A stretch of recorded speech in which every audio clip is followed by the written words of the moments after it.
Hello, welcome to the June 27th, 2023 Club Cubase livestream. My name is Greg Undo and I'm the host of the livestream today. If you have not attended a live stream before, how it works is you can ask questions in the live chat field or simply send questions in advance to clubcubase@steinberg.de. When asking questions, if you could bear in mind that as more questions come in, that I won't be able to answer the questions in a real-time manner, but we'll try to go through all the questions chronologically as they were asked. So if you don't see an immediate response to your question, if we could avoid asking the same question over and over again, that would be appreciated. When asking questions, if you could specify which operating system that you're running. If you're running other Steinberg programs, we're happy to answer those questions. Also, if you could specify which version of Cubase, whether it's Cubase LE, AI, Elements, Artist, or Pro, and if it is what version number, so if it's version 11 or 12 or earlier, and again, which operating system. So that information is often helpful. Several hours after the live stream ends, we should have all of the questions pinned to the top of the comments field with timestamps so you could quickly navigate to particular questions.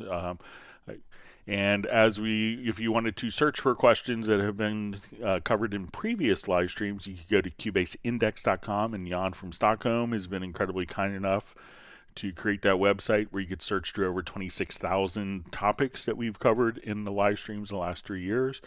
So we want to give a special thanks to Jan for his efforts. We also have two people that serve as moderators. They're not Steinberg employees. They just really do this out of the goodness of their hearts to make it a better community. So we want to give special thanks to Agent K and to Jazz Dude. And we also want to give special thanks to Jazz Dude for his efforts for the Cubase Nation Discord. So wonderful resource of information for Steinberg users. With lots of links and tutorial videos, so just a great collection. So I want to give special thanks to Jazz Dude for that. So we will just a quick reminder. So on Friday's live stream, we will be doing it's the last live stream of the month, so we'll be doing a Zoom meetup. So we'll go for about 2 hours.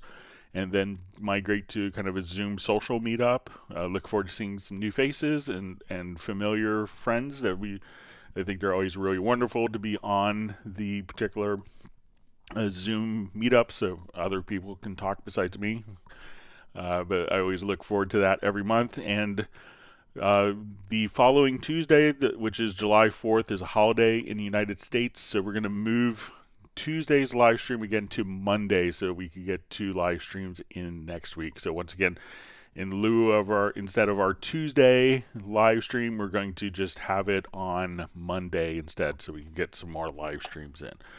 So with that, once again, my name is Greg Undo. I work for Yamaha Corporation of America, and I basically serve as a product specialist focusing on Steinberg products, and I'm the host of the live stream. I'm based in the United States outside of Washington, D.C. and Alexandria, Virginia. And if you're on the live stream live, please feel free to introduce yourself and tell us where you're from. It's always fascinating to see people from all over the world. Now with that, we will go ahead and begin. All right, so the first question is from Ace Amadeus. Hey Greg, hope you're doing well. Could you please show an example of creating a snare drum fill that simulates a real drummer playing a drum roll that speeds up, but the song's BPM stays the same? Thanks. Okay, so let me just come over here. Let's get to this part. I'll just create kind of a...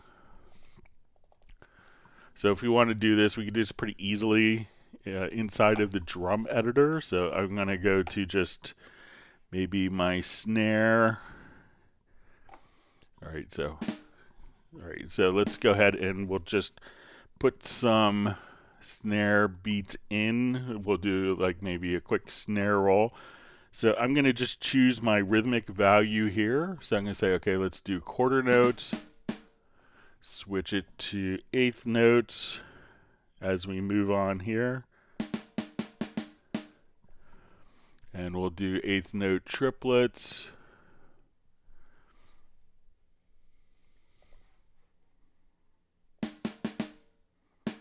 and we'll migrate that to 16th notes.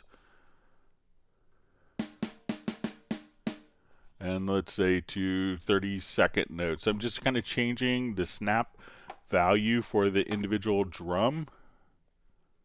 So as we come over, now just if we want this to kind of even do like just a little bit of a crescendo here for emphasis, we could just kind of come right over here. So now if we listen to this, we'll have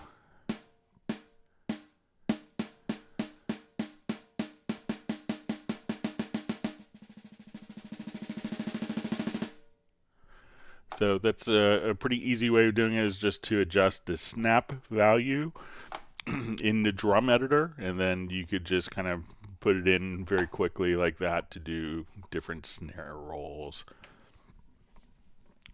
All right, another question from Ace says, "Hi Greg, could you please show an example of creating a 5-second EDM swoosh riser effect to pitch the sample go higher without affecting the song's BPM? Thanks." Okay, so let's come over. I think I may have imported a little bit kind of a dancey track. So listen to this.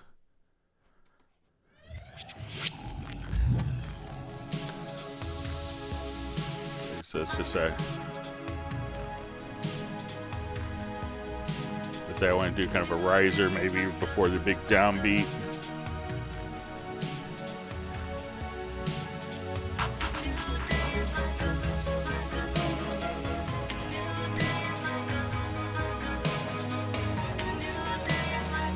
So I think we'll have our kind of a big downbeat here. Looks like just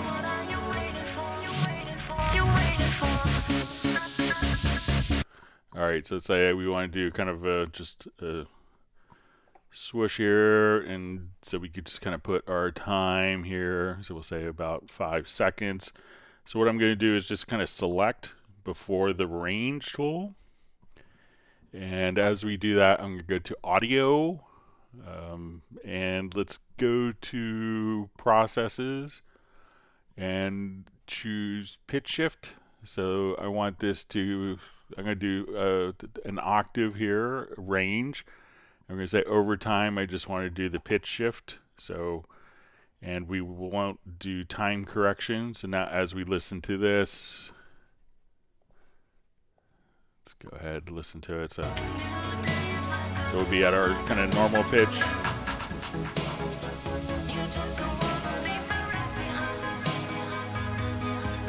Starting about now.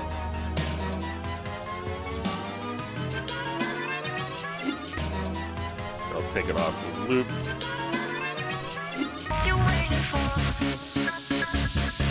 So just kind of select the range, go to audio, to processes, pitch shift, and if so, select the range, and then you could just pitch shift over time. So you can set it to various amounts, and then even after it's done, you could come over and just choose to delete it even after saving the project. So let me know if that's helpful for you, Ace. All right, so we see Orn Bynum, wonderful to see you on the live stream from Maryland. Says, "Hi Greg, please show me how to layer a second track with dotted eighth notes using the same chords with a different sound as the first track of the same chords. Thanks." Okay, so let's see. I'm going to do this from chord track. So let's come over. All right, so we're going to have a chord track kind of laid out for us here. And what I want to do now is I'm going to select a Rhodes patch and maybe an organ patch. So I'm going to select both of those, and we will go to our project menu and go to our chord track, and we'll say chords to MIDI. So now that's taking our that's taken the particular tracks and laid out the chords in MIDI. So it's So let's say I want the organ to go to, let me just check. Okay, with dotted eighth notes. So I'm not sure if you want to split this with dotted eighth notes. All right, so let's go take a look at this editor. So if we wanted to play back at dotted eighth notes, I could change my rhythmic, my quantized value here to dotted eighth notes. And let's say, okay, if we wanted to take all of the notes, we'll go to grid, and we'll see this where we could use quantize. I could select all the notes and just have it be a dotted eighth note as we play it in conjunction with the other part.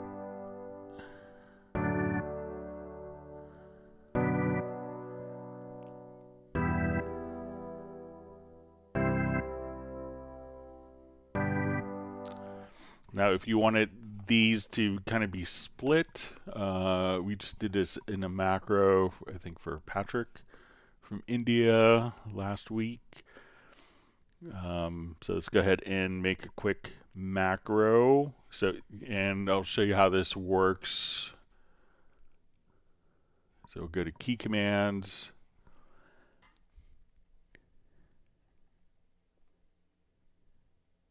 I think we called it split.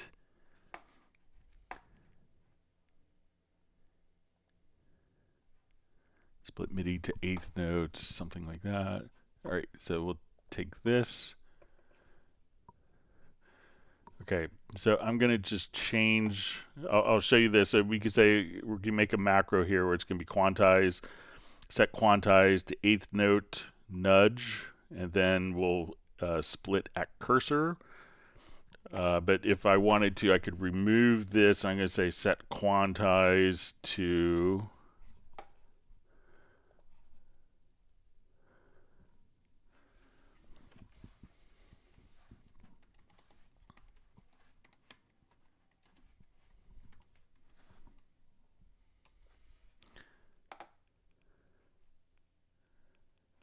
say to eighth.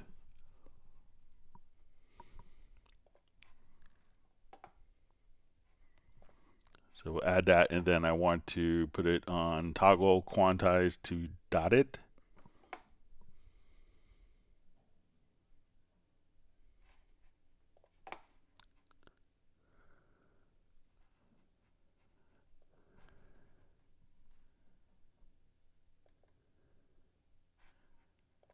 Remove that command there, and let's set it to dotted value. So let's add that command. All right, so if I did this correctly, and just so once again, just the commands here.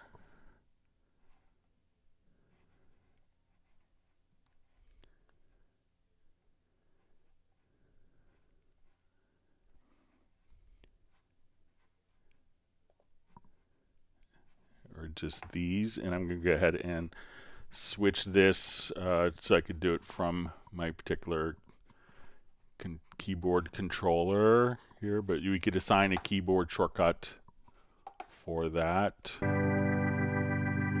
right, sorry, wrong.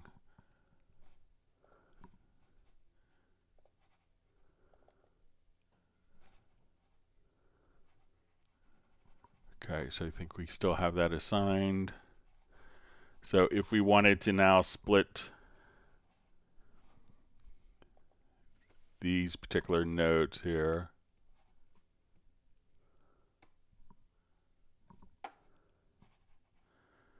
that you could choose to just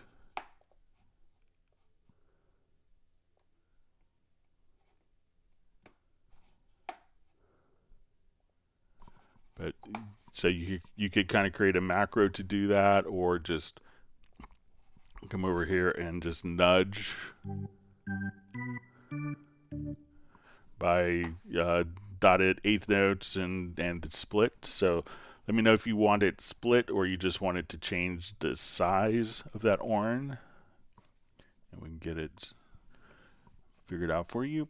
All right, so we have Arnold checking in from Germany, and Benny from Sweden, John Kostigan from Kenosha, Wisconsin.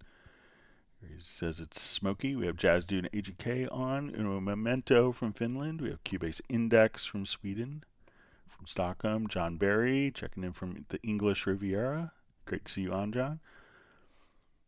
All right, and Soren is ready from some learning today, and he's based in Sweden. We have Nick from the UK. We have Benny.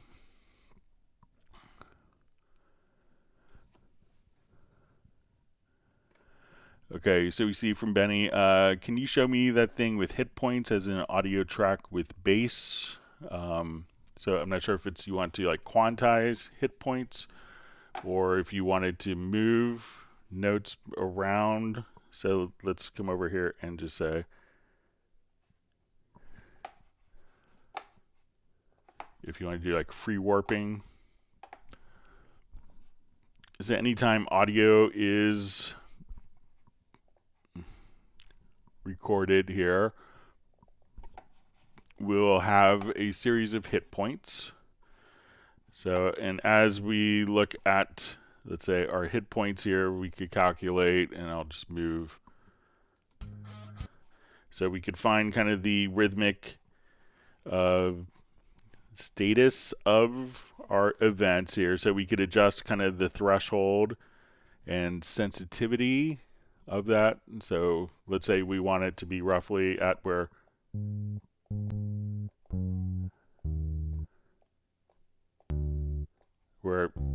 each hit point is a different like a different note in this particular bass line. Now if we wanted to do editing based on the hit points, one of the things you could do is, if you want to do it from the project window, we could go to your audio menu and you'll see real-time processing, and it'll say create warp markers from the hit points. And now as I select my warp tool, and we'll choose free warp, and we zoom in a little bit, we can now just come over and move these particular, so if you have like the bass players a little early or late on particular notes, you could just free warp directly on the main project window here. So you see where the white vertical line is to the left of the tool. When that's kind of on a warp marker, we could just move, and you'll see the warp marker turn white. Then we could just move the warp marker like so. So let me know if that's what you wanted to do, Benny. All right, wonderful to see Peter from Montreal. Glad you can make it this afternoon. All right, always wonderful to see Val Yube from a warm, hot Vienna joining us. And we have Razel from Denmark. All right, and Stefan from Sweden. We have Matt Elston on, I believe from London.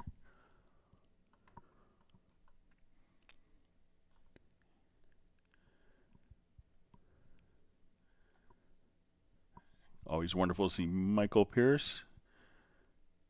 He's from a murky just north of London, editing in Cubase now.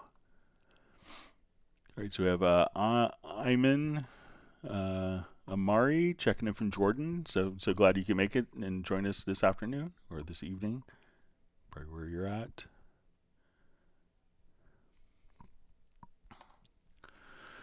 All right, so we see, can I open the edit instrument screen from the key editor screen of NEVST? I hope that the question is clear. All right, so generally if we're in, let's say, a MIDI part here, so let's say we're in a MIDI editor.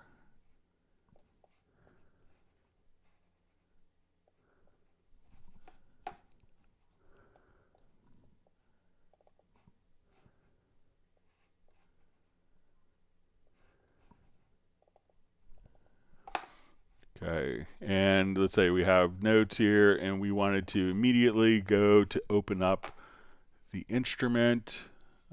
It's usually, let's say if we're here, we just make sure.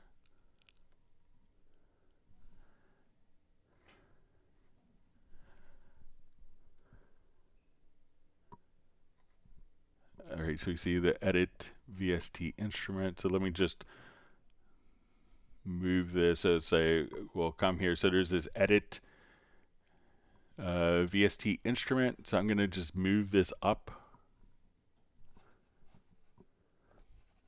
And now that we're here, we'll see this little icon, and then you can open up the instrument from within the editors. Let me know if that's what you want it to accomplish. So whatever instrument you have that's for that particular editor, you can just simply open it up, but you may have to go to the settings. And if you go into like the full screen mixer or the full screen editor, you may see it just appear right there. So again, just go to the settings, go to setup, and then you'll see an edit VST instrument, and depending on your screen resolution, you may just have to move that up. So that, and as you move it up within this list, it's going to move it over towards the left.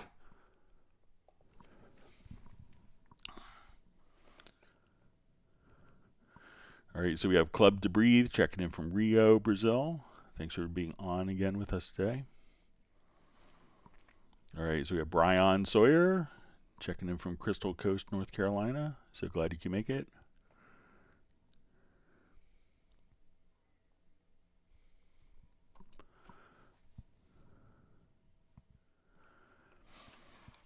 All right, so we see from Anders, who asks, hey Greg, having some problems with MIDI recording stopping. My PC is okay. Is there a setting I need to turn down or change so that I can record a MIDI freely without worrying about it stopping?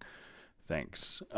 Check, I had this happen with someone, and what they had done is they just kind of had mapped, and I've done it in live streams as well. I went into kind of a generic MIDI remote, and I had this set up for my keyboard, and I just accidentally set like a key. So, instead of, I had a note on message that would do start and stop based on a particular keyboard. So make sure that you don't have the MIDI controller configured, like these MIDI note messages configured for transport. Or if so it could be that, or that one of these controllers, if you utilize another controller, either in the Cubase MIDI remote or the generic remote here, that you don't have the inputs set to all MIDI inputs, because it could be just a MIDI note number that you're playing. And if it's set to all MIDI inputs, that could stop. As soon as you hit a particular note, that could stop the transport or stop the recording because it's utilizing the same message as a controller. So check, like if you have like a Mackie control device, that these ports are not set to all MIDI inputs, or they're set directly not to include MIDI note messages from your keyboard. That'd be the first place I would look. All right, always wonderful to see Alexander Plasko, glad you could join us today. All right, and we have Silver checking in from Zambia. Thanks for being online. We have almost 5 or 6 continents now, so it's great. Just need someone that's up in the middle of the night in Australia. So.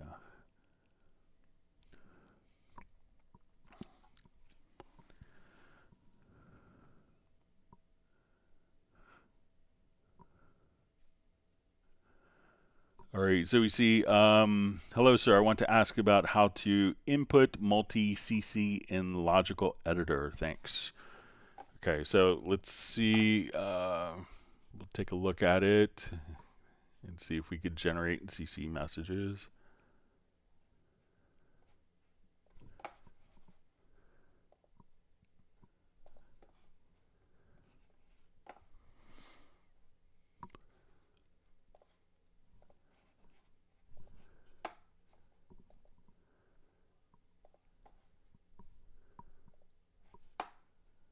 All right, and we'll say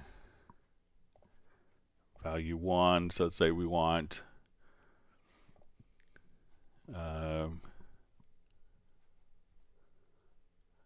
modulation.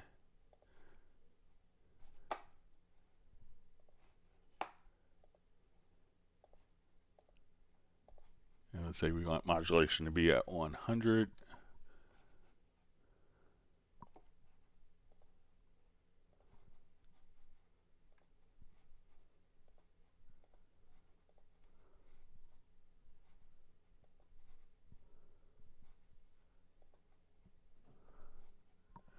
All right, so let's see if that will insert.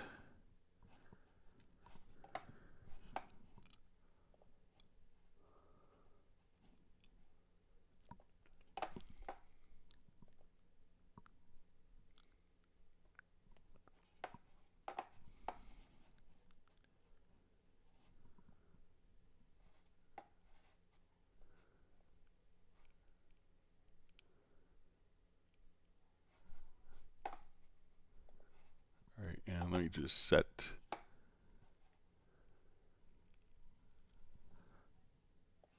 a position for the.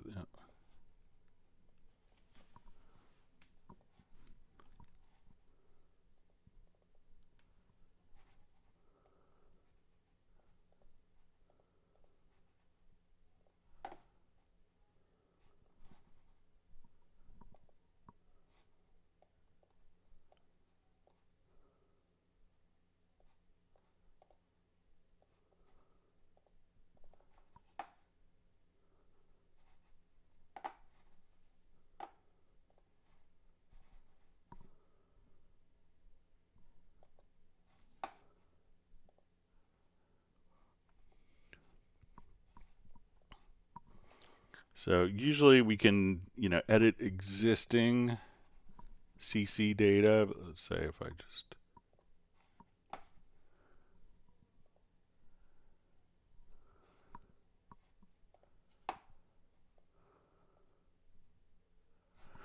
So let me know if you need to actually insert the CC data or if you need to modify existing CC data. What I usually do for, and I'll just try another, maybe insert exclusive and see if that.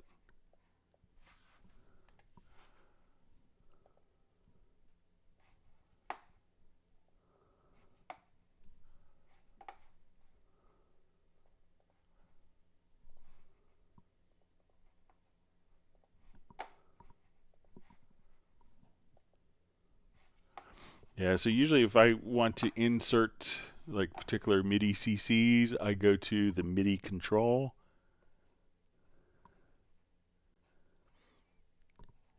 So as we come over here,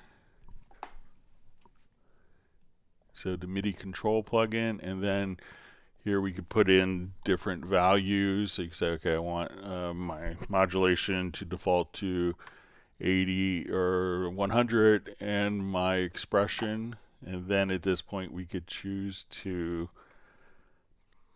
get a MIDI to freeze MIDI modifiers, and that should write that particular data in. So, but let me know if like why you need to insert, if you need to generate the CC data from the logical editor, and if you if you don't have a controller to put it in.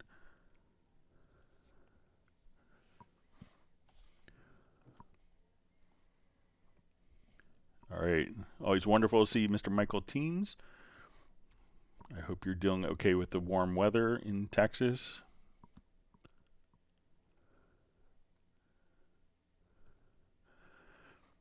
All right, so I just see from Womp Rock.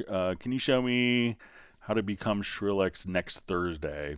So if you have like a particular effect that you want it to mimic, and if you want to send an example to Club Cubase at Steinberg.de, I'd be happy to. And usually we have live streams on Tuesdays and Fridays, and next week it'll be Monday and Friday because of the 4th of July holiday in the United States. But if you have a particular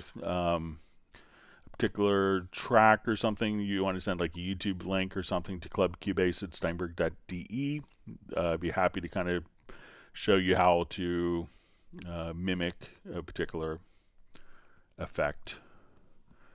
All right, so we have the Linsk checking in from Perth, Perth, Western Australia. All right, so we have our Australian viewer. That's great. So I think we're at 5 continents. I still want to get someone from Antarctica. All right, we have Spike Williams checking in from Rhondda, Wales.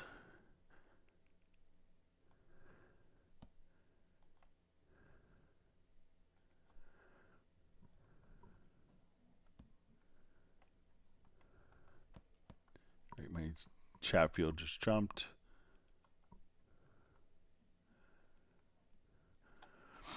All right, so we see Ecstasy Tune says how to create a hi-hat pattern with the logical editor.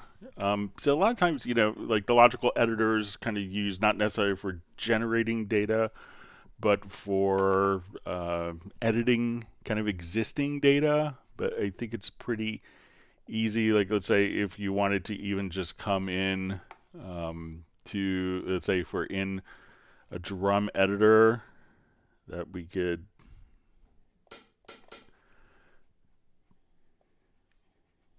come, let's say, without going into our logical editor, but we could just come over, and again, just like we had shown a bit earlier, you say, okay, I just want to put in 16th notes, and let's look at the velocity, or if you wanted to, randomize position. So it's pretty, let's say if you wanted to come here and bring up those particular velocities, we could do different stuff like that. Be able to adjust your velocities, curve them down, put in different rhythmic values.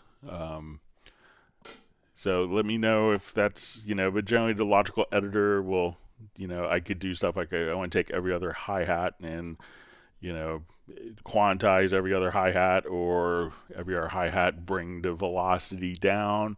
But generally, it's not automatically creating parts. And if you wanted to create parts, you could go to like the Beat Designer MIDI plugin, and there's all sorts of great presets in here that could generate different different patterns for you. So if you want to just come and adjust your different hi-hat patterns, so even as you're playing.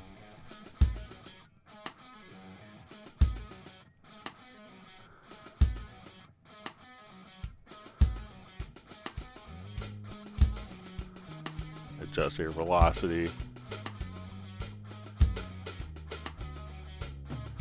And that will synchronize directly with your project as well. So let me know if that's helpful, or if there's a particular reason you want to create the hi-hat pattern in the logical editor. All right, so we see Michael Teams is already on his ice cream distribution. It's always wonderful. So we see, is there a way to hide, show multiple empty tracks? Okay, so let's say I want to add a couple of empty tracks in this project.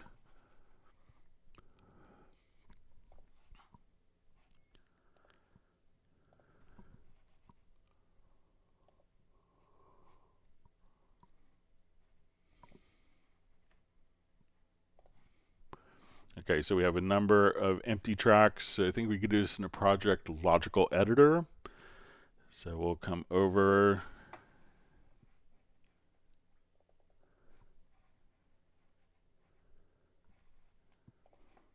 All right, so we want to select, and we'll say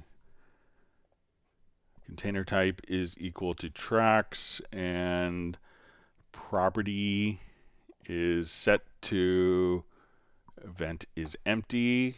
And what we want to do at this point is under channel and track visibility, we'll say hide selected channels. So what we're going to do is to select all of the tracks. So we're going to select all tracks that are empty, and then we're going to hide those particular channels. So if I did this correctly, come over here, we go to our visibility, and we can see that these particular tracks are hidden. So again, go to the project logical editor from the project menu to select. Container type is equal to track, property, and property set to is empty, and then the post process, choose channel and track visibility, hide selected.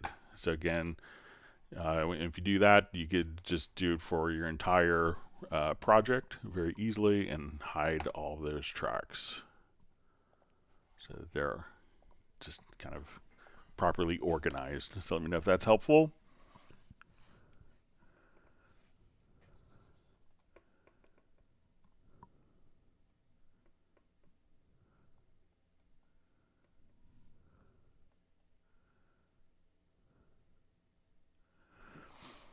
All right, so we see just directed towards Jazz Dude from John Costigan. Says, I downloaded and installed Howling 7 and I've tried to get FM and Tails. I thought they were free. Their content is red flagged and does not load. Do I need to buy them? So Howling 7 will come with both of those instruments, but make sure that when you do download it, that, so we'll go to our download manager here. The download assistant rather. So they are available separately to purchase, but they also are just part of the Howling 7 that you get in the Steinberg download assistant. So if you download them separately, then you would probably require a separate license.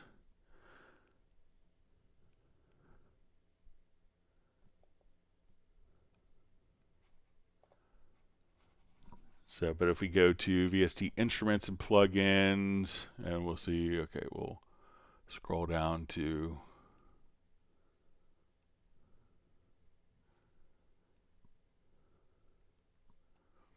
our Howling 7. So make sure that you download it and install directly from this location from the Howling 7, as opposed to getting them separately from directly from FM Lab or Tails directly as a separate instrument, but they are included with your Howling 7.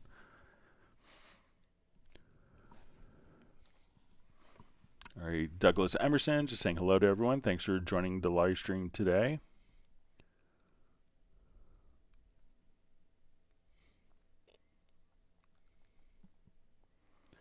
So Anders McCormick just asks everyone, how many unfinished songs does everyone have in their folders? He says he reckons he has about 50, which is a bit sad. So you just need a really strong deadline.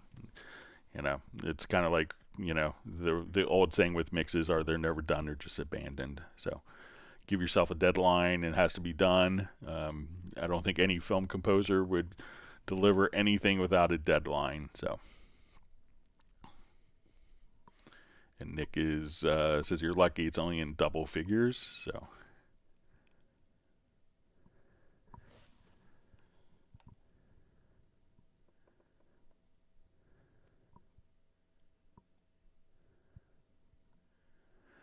all right, so we have Pindo Purba just saying hello to everyone. Thanks for being on today. All right, so we see from Iman Amari just says, wow, you made it so easy. Thanks, Greg. So that's good.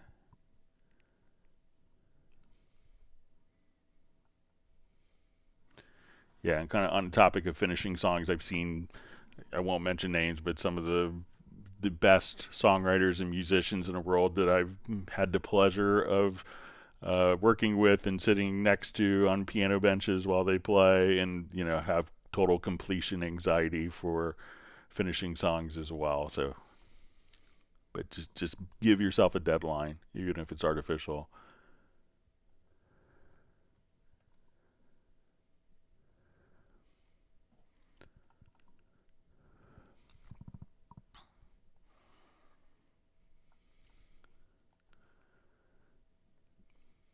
So we see from Anders, it's been a nightmare trying to record stuff. I'll give it a go. So see if you notice that if when you're recording MIDI, if it stops after like hitting a particular note, like if it stops recording at that, and that would give you an indication it's going to be something like that.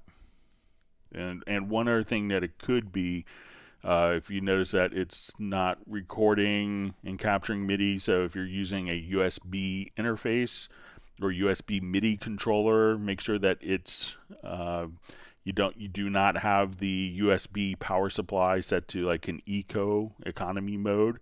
It's going to be the full power for the particular keyboard. So if the keyboard is maybe not having enough power, if you have a number of things connected on a USB bus, make sure that if you're on Windows, like the motherboard is giving full power to the USB bus as well.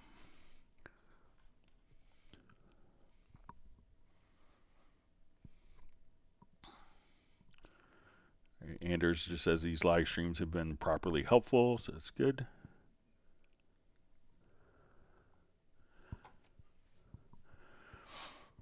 All right, so we see a question from the Linsk.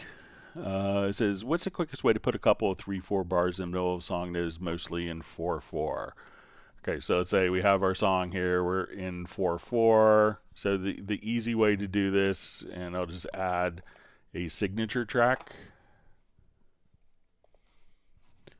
I'll move this up towards the top so we can see it. All right, so right now you can see the signature is in 4/4. And if I wanted to just put a couple of bars, let's say I'll come here, let's put my snap on and say, okay.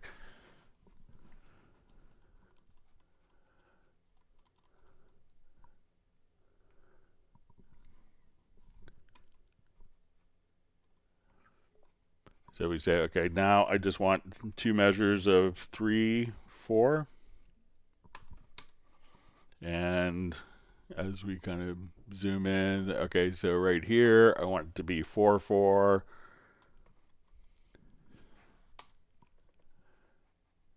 And I want this to be 8/8. I want this to be 7/8. So just kind of enter it in, just straight from the info line, and then you could just kind of type in like 3-4, and you could have different time signatures entered like that. So let me know if that's helpful.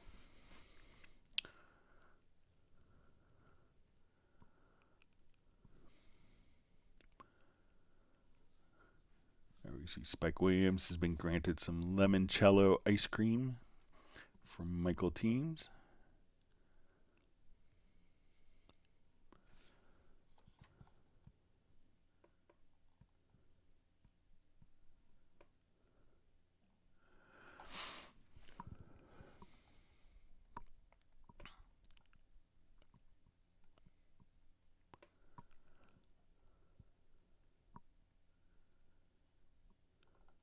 Alright, my chat field just jumped. Let me just find my spot.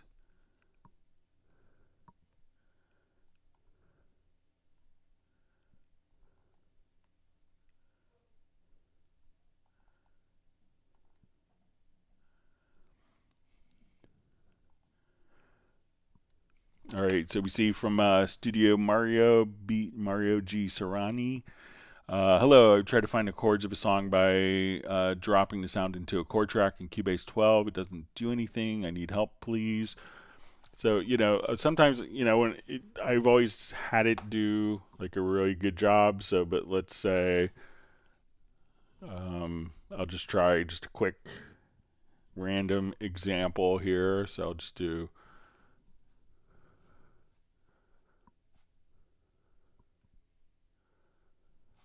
new project.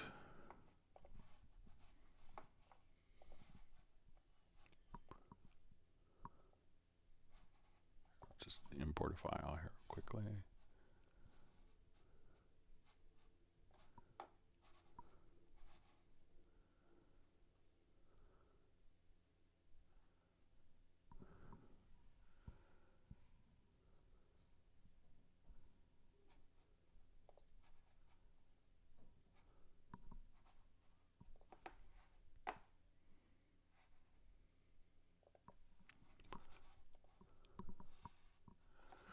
Okay, so I'm just going to add a chord track, so we'll just listen to this briefly, just so you get...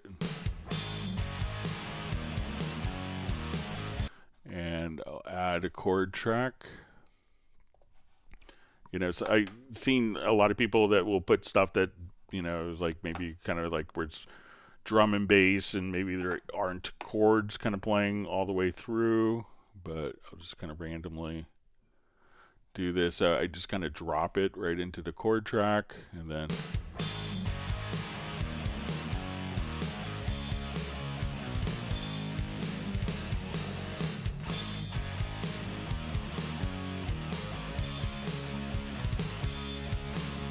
so make sure, you know, if you're one other thing to do, just make sure it's not kind of a mechanical issue of like, you know, dropping it in, is just to select the track or select the event, go to your project menu to chord tracks, and then create chord events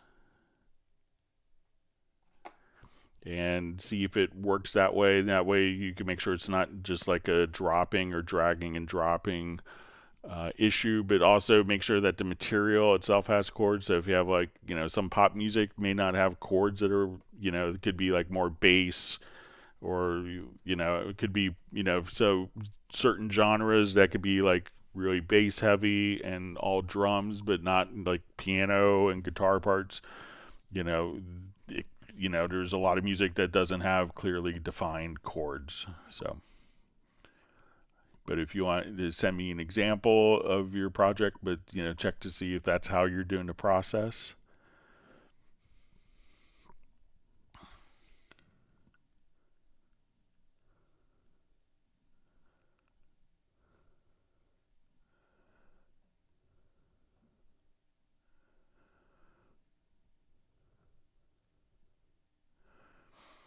All right, so we see from Mohammed Salah, says like CC7, CC10, 73, 74, 91, 93, and 94. So I'm not sure if you need to write those particular values in, or if like within the MIDI editor. So let's say if we...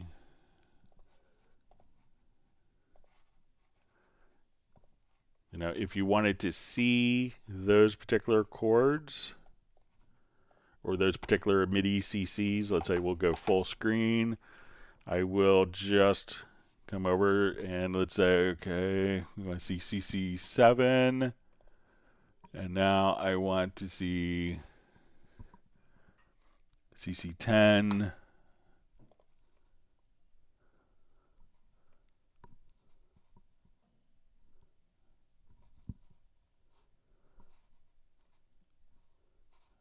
Wrong one.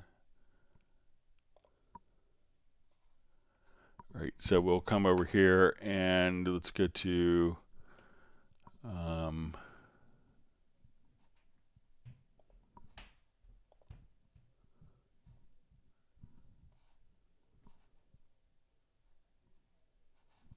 right, let me just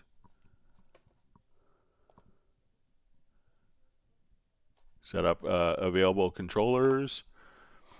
All right, so let's say we want to go to 73.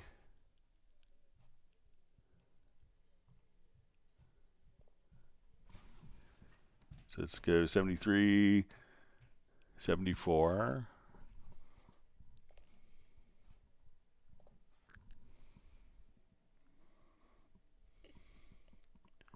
All right, 91, 93, 94.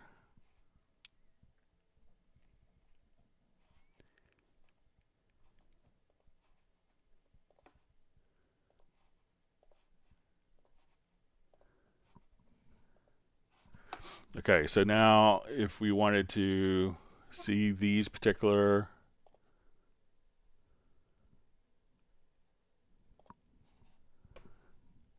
so we'll say 73,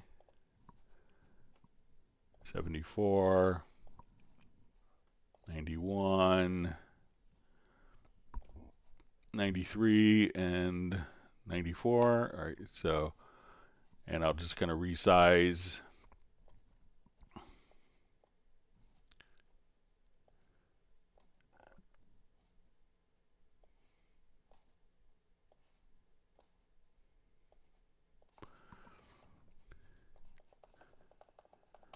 So now we could see all of your controllers, and if you want to be able to recall this at any time, all you would need to do is to save it as a preset. So we'll say organize, or I'll just come over here and we'll say add preset, and we'll call it Muhammad.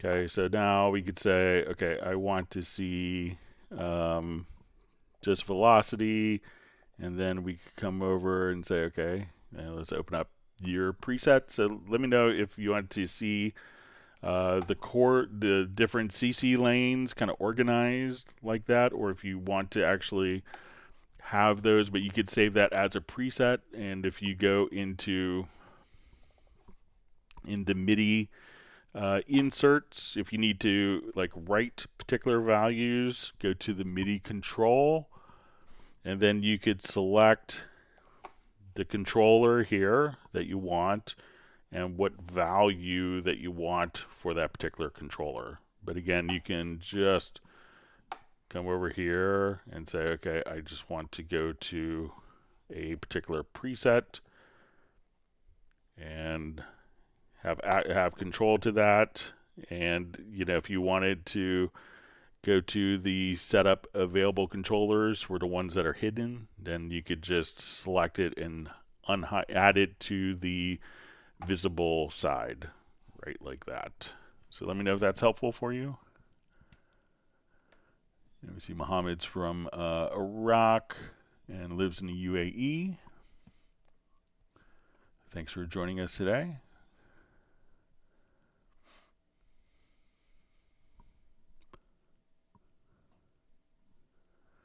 I think Anders just says, have we got someone from every continent apart from Antarctica? I believe so.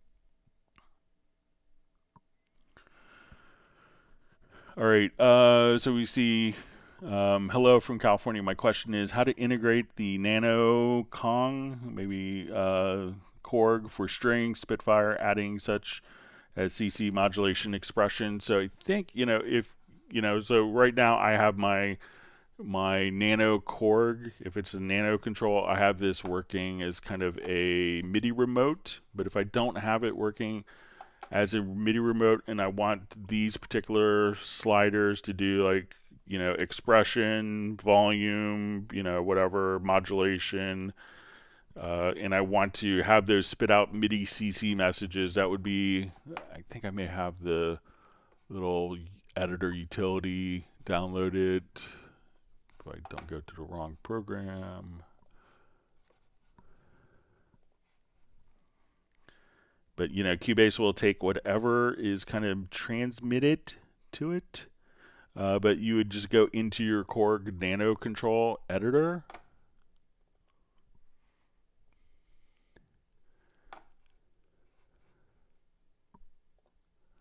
And then what you need to do is to just say, this is spitting out CC11. This is spitting out CC10. So now that these particular keys will just, you know, so that will just transmit the particular MIDI CC messages right there. And that's what Cubase will accept. It's just going to record that data and pass it on to integrate with your particular string library. So if it's for the Chord Nano control, you set the CCs in the editor right here, and then Cubase works with that.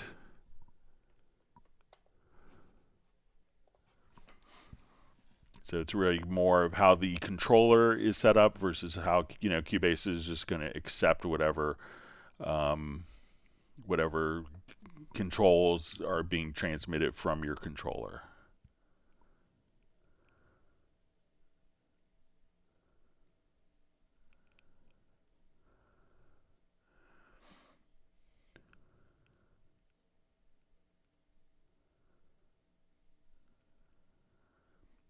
All right, so we have Terry Gray says he's happy, he's woohoo that he made a stream. So it's great to see you on the live stream.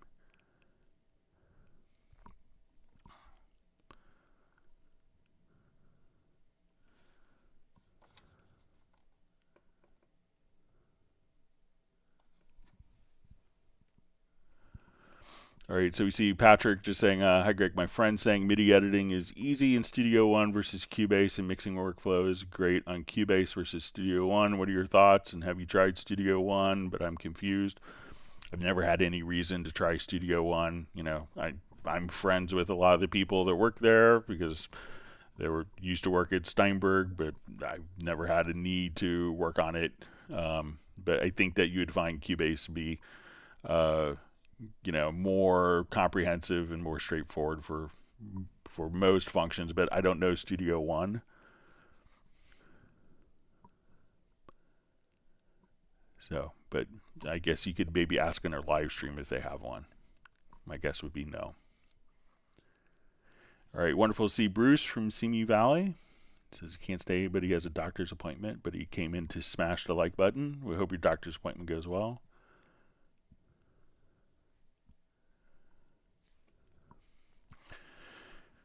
All right, so we see Bill Yar says, thanks, Greg, asking for the SSL about the UF1 controller. Doesn't look like they're going to fix anytime soon, as they've known about it for a year with the UF8. Thanks for asking them. Yeah, I never did get a response, which may be kind of what you ran into.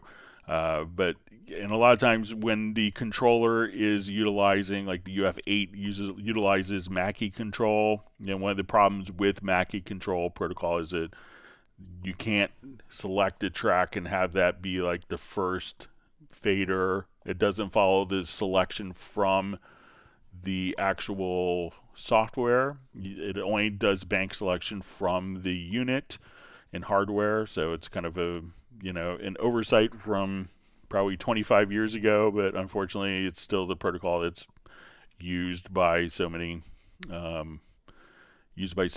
different companies. All right, so we see the Heartbreak Time Machine says Beat Designer. We have a Beat Designer. So yeah, if you want to just make beats easily, we'll show you the Beat Designer. So if you haven't played around with this, it's always a good thing to kind of start playing around with.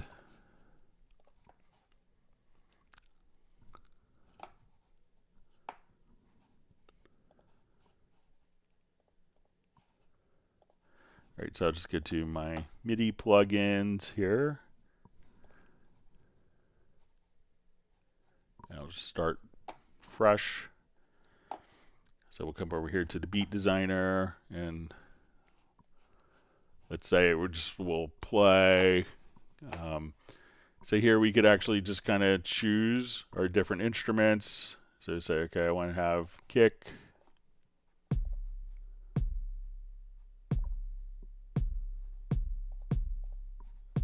And we could adjust the velocity.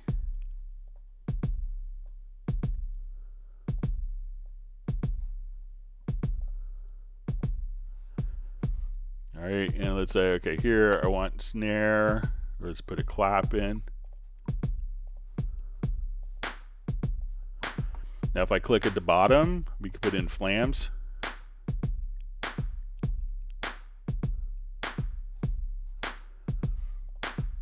So let's say I want to put in hi-hat.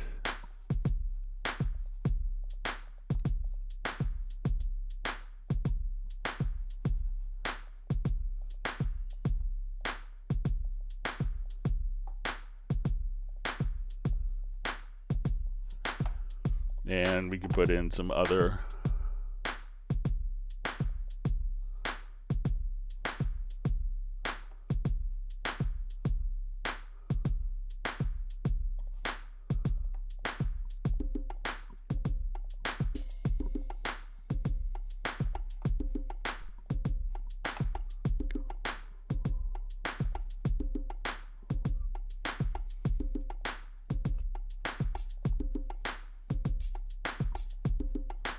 and then if you want to put different swings,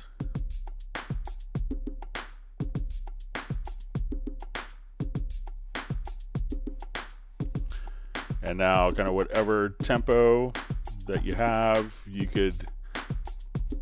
this will automatically sync with the project. So as we hit play, or if you wanted to even now come over and say, okay, I like this particular pattern, I can copy this pattern. Let's go to a different key where we have no pattern. I want to paste, and let's just shift it. So if I wanted to come over and say, we could at this point shift right.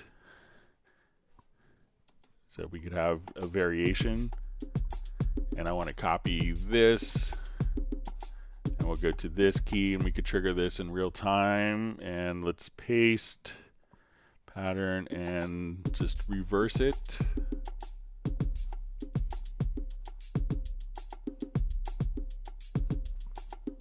And then you could just play these directly from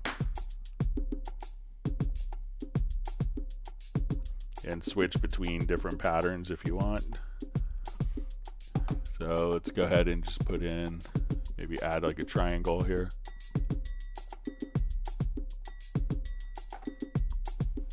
So as we come over,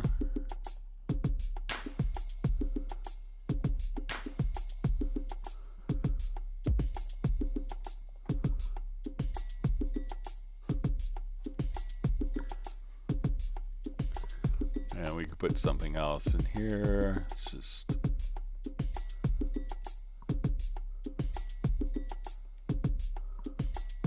and these are just could be just accessed directly from.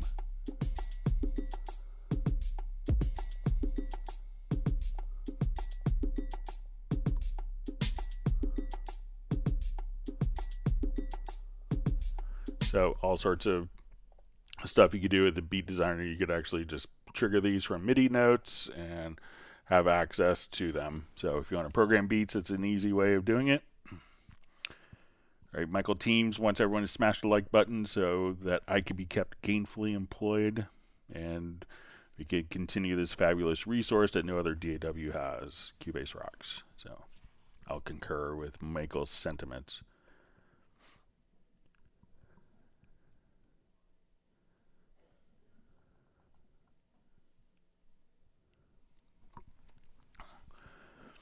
All right, so we see from Tone Vision Ton Studio, could Steinberg please add a ripple mode? Would be great, at least in specific folders.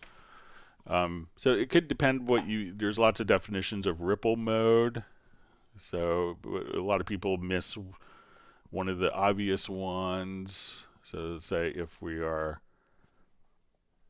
if I have like these tracks selected, and I hit control, I think it's just Control Shift X, that we could just simply take that selection and move it over. So in a lot of programs, that's considered a ripple mode. Or if we undo that, if I'm in shuffle mode, I could just hit delete, and then we could just have those particular those events move over to the left automatically, as opposed to being in grid mode. So if I just hit delete now, we'll leave it there. But if I hold down Control Shift X, like Control or Command X would cut. And then if we hold down Control or Command plus Shift plus X, at that point we could, and that's often called a ripple edit. So let me know if that's what you're thinking of or something else. All right, we see that Michael Teams has granted my family and myself 1 gallon of perfect strawberry ice cream. I like this, not just strawberry, but perfect strawberry. So thank you so much for that.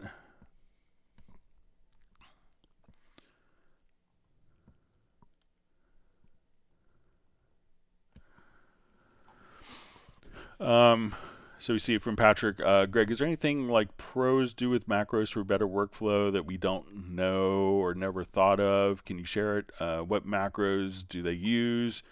And that was what you were surprised about. So I don't know none come to mind. I mean, I kind of create macros a lot.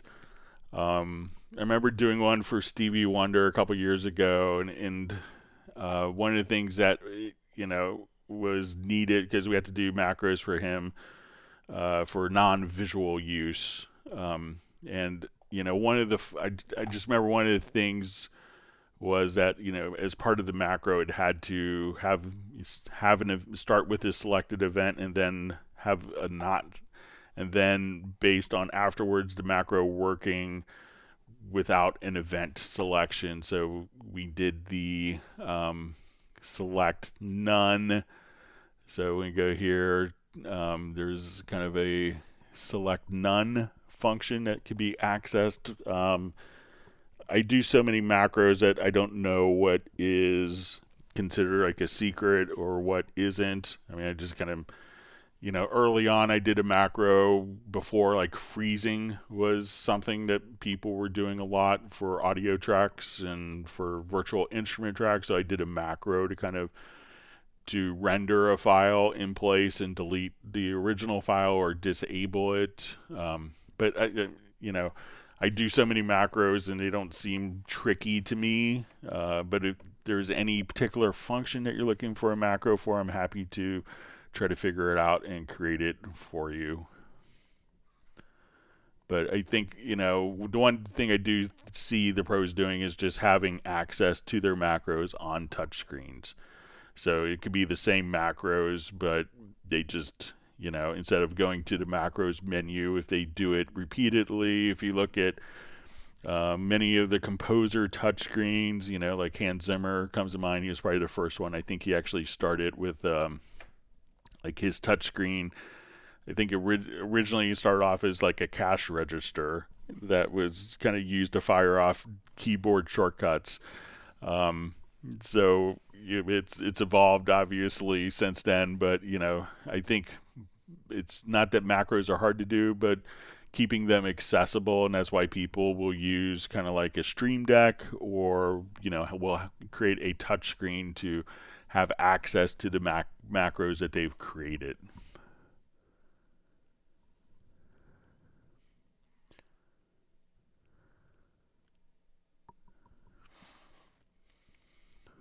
All right, so we see Patrick asks, Greg, I've been watching some YouTubers, Cubase users. They say, like nowadays, Cubase not listening to its users. Is it true? So I think that, whenever you don't get a particular thing that you want, like immediately, a lot of people think that it's not listening to users, but I can tell you that, we share.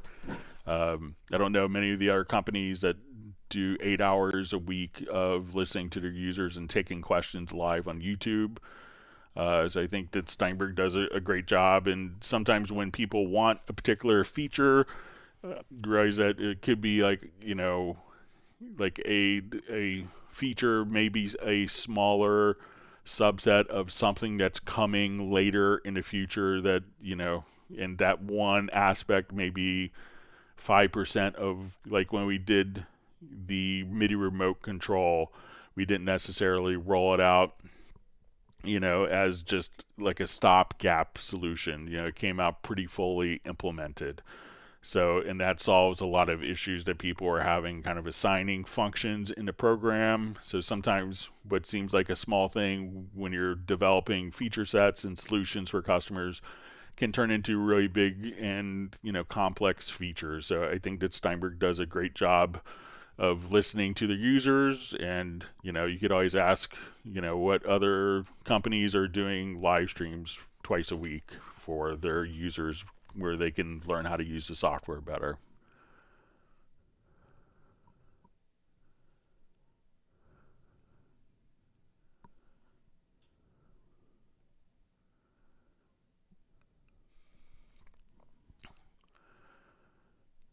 All right.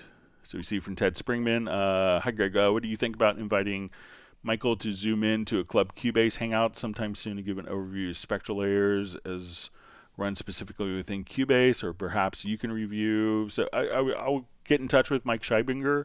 I'm not sure if I know that I've seen a couple of other live streams that are being done on spectral layers. I don't want to necessarily tread on their territory if they have stuff already planned, but I could reach out to Mike Scheibinger and see if he wants to to do some stuff on the Club Cubase live stream. So that's a great idea. So I'll reach out to Ted. Or Ted, I'll reach out to Michael. Sorry about that.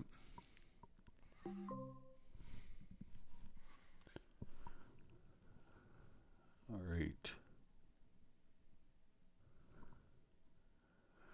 All right. Wonderful to see Braxel on. Glad you could make it today. He was just wondering if everyone likes the Empirical Labs arouser.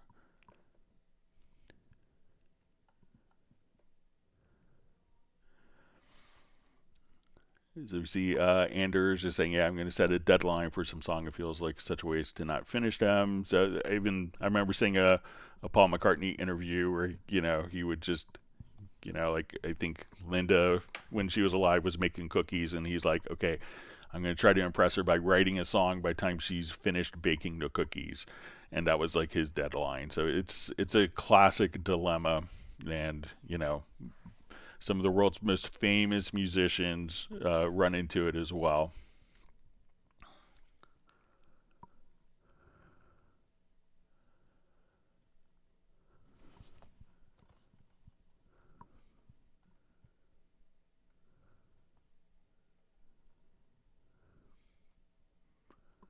Sorry, my chat field jumped.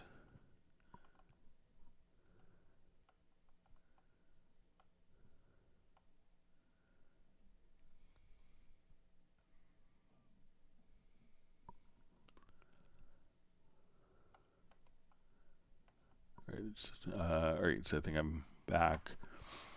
All right, so we have Studio Mario G asks, hello, I tried to find a chords of a song. Okay, I think we covered that already.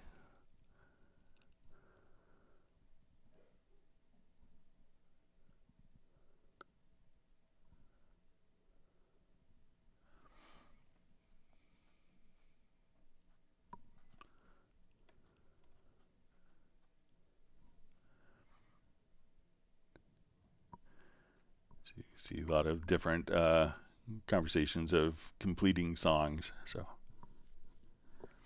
I mean, I asked Hans Zimmer this question in an interview, and we didn't save it because there's like a little audio glitch because he kind of had such a reaction to it. But I asked Hans in an interview, I'm like, how do you know when you're done with the song? And he just kind of burst out laughing. He actually kind of clipped the microphone with his laugh, and he's like, I know I'm done when a director knocks on the door and says, give me my music. And he's like, that's when I'm done. Otherwise, you could just go on forever and ever. So.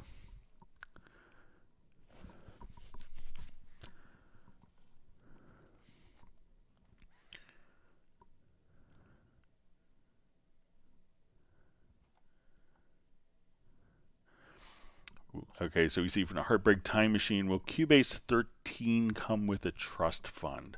I think that with the results you get with any version of Cubase, that could give you enough money generated if you're clever about it to get a trust fund. So how's that for a response?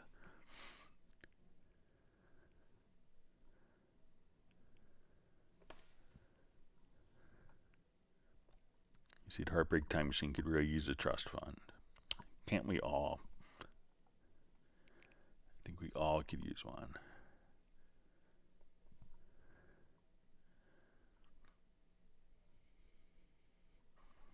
So Anders just says about sticking to the deadline. Just had to stick to the deadline. So, give someone that someone that's close to you, have them be the enforcer. Your girlfriend, your wife, your mother, your father, your brother, or something, a band member.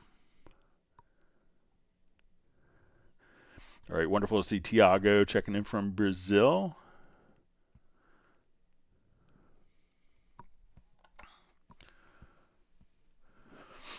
All right, so we have development of a void asks, question, how do I EQ part of a single track? How do I cut the lows for a few measures and then add them back? Okay, so let's jump back.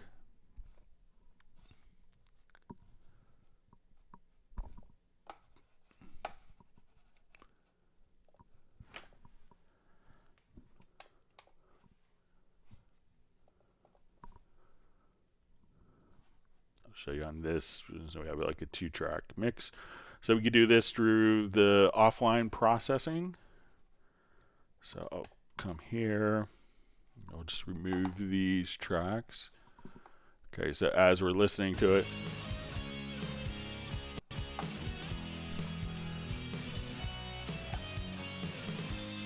so let's say right here, I want to get rid of the low end. So I'm going to select the portion that I want to affect with the range selection tool. Let's go to audio, to plugins, and we'll just go to like an EQ plugin. So let's do like Studio EQ. Oh,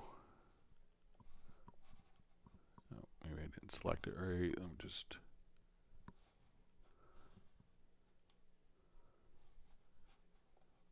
Or I'll just select that range.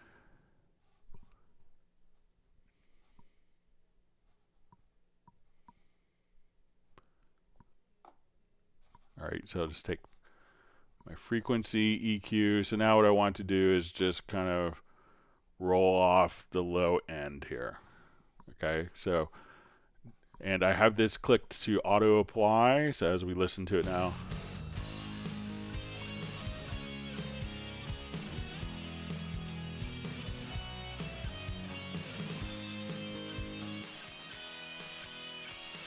When we get to the end of that selection, we'll see the low end kind of come back in.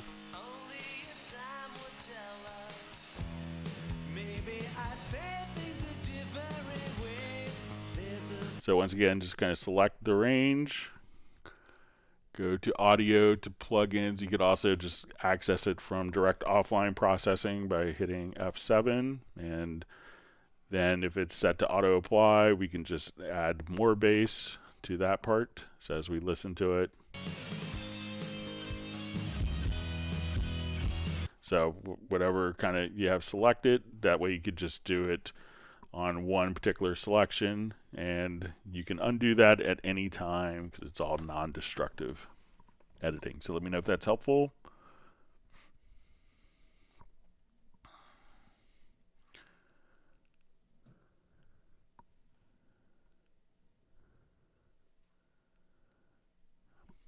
See, Michael Teams just says he spent the last week deciding. He spent the last week deciding on a guitar sound for a song.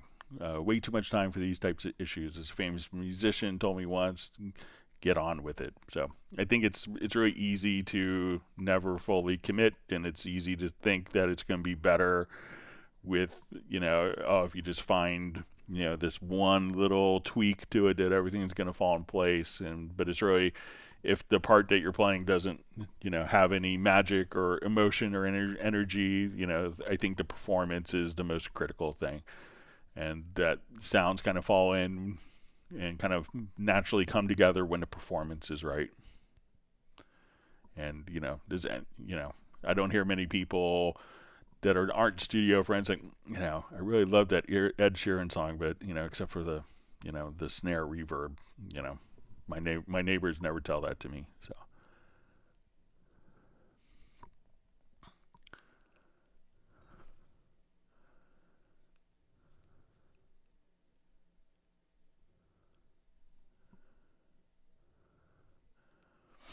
All right, so we see from Johnny Lizard, what's an immediate way to achieve a punchy kick sound? On Cubase, it's more difficult for me than on other DAWs. I'm talking, for example, Drum Pattern Groove Agent or in the sampler.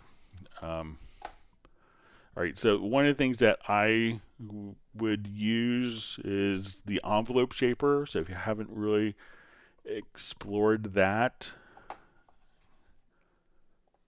you know, we could think of it kind of like a transient designer. So I consider kind of like an anti-suck thing for all drums. So let me just revert this project. So let's say with our kicks. Okay, so like in this example, I want to take my kicks here, and I'm just going to send them to a group because I have multiple kicks.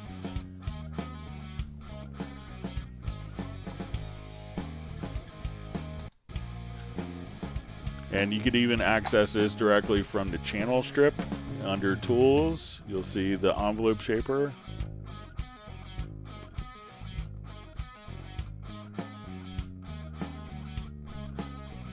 Alright, and let me send these tracks, these kick tracks, to the envelope shaper. Sorry about that. Brain cramp. Okay.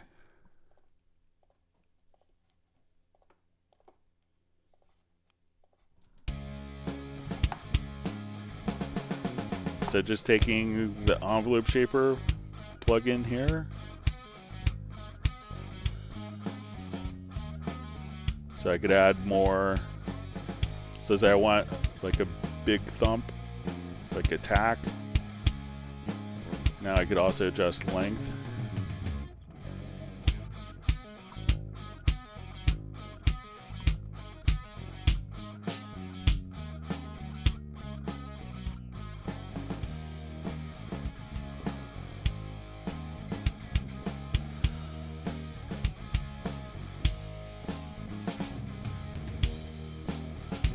So play around with that, and then you could also just run this as a particular plugin as well. So if you're here and just say, okay, I want to take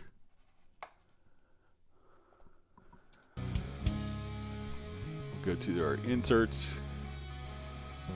and you'll see under dynamics, just the envelope shaper.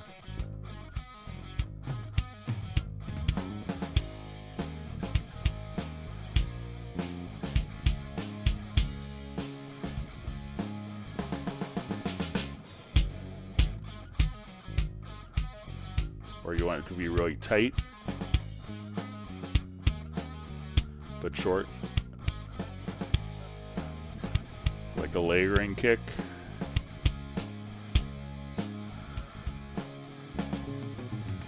Or you can put on a whole drum bus as well. So that's kind of a lot of drummers' kind of secret weapon is just using the envelope shaper plugin. So if you haven't really explored that, that's a great place to start looking into.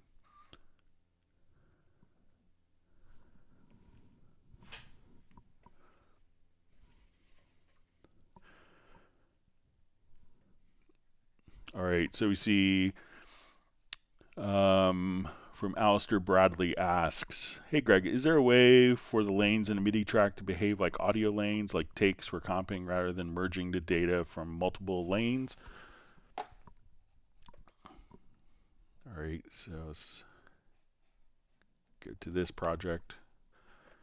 So yeah, you can adjust that. So I'll just put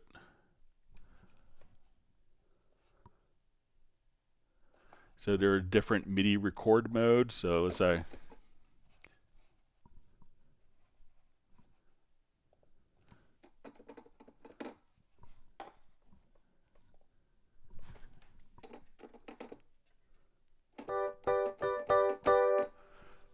okay, so let's say as we're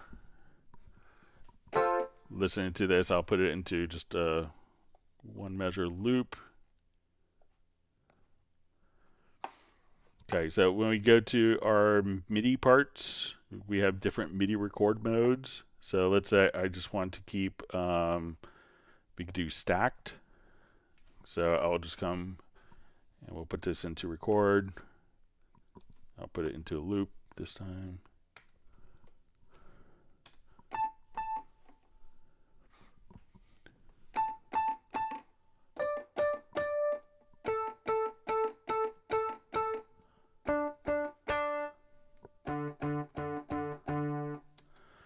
And now when we go to our lanes, then each of the lanes will just show up like so. So as we look at it here, and we could use our comp tool like we would. I'm gonna listen to this one.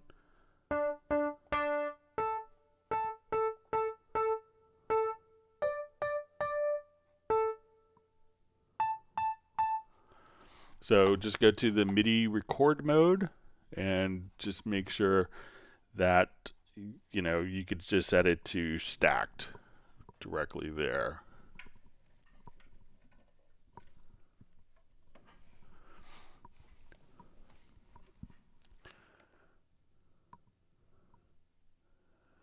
Okay.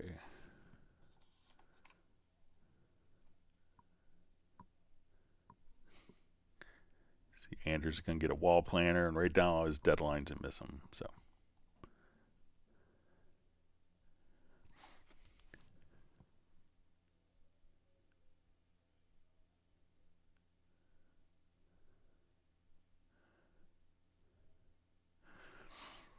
Okay, so we see from Mohammed, it says, thanks for your reply. I know how to see them in the list editor. I only want to add the CC to the MIDI track. So I'm not sure if you have, I'm not sure if you have a fader device that's transmitting them, that's actually transmitting those particular controllers. If you have like the Chord Nano control that we saw earlier. But, if we look at our list, it's Cubase will just, so I'm not sure if you want to just draw in the MIDI CC data here, or like, do you want the program just to randomly put in values, or do you want to record those? So, if you have like a MIDI controller, you could, map those particular controls. Most MIDI controllers will have like 8 sliders or knobs, and you could map those knobs to these particular functions, and then Cubase will capture it. So I'm not sure if you're expecting Cubase to just automatically put in CCs at particular values, or if you wanted to just record those from your MIDI controller and then be able to edit them. I think that's probably a more viable and probably makes more musical sense to actually record the data in real time. That's how I see most people working, as opposed to just, saying, put in CC7, but, like what value for CC11, as opposed to playing it in and recording the data. And then as you record the data, you could just kind of click right here in the plus sign and say show used controllers. So, but let me know if how Cubase should just write controllers. If you want the controllers to be written in for you, how do you expect Cubase to know what values? Because, modulation and expression would be different on, every instrument would react differently to those particular values.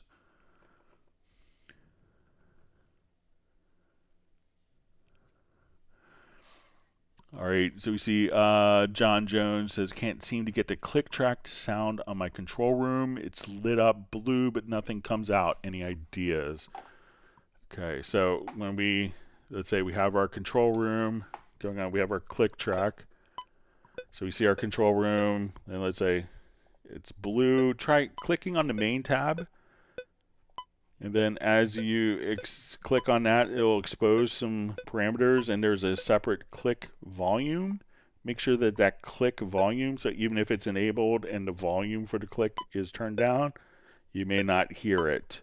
So again, click on the main heading in the control room and make sure that this click volume is all the way up there.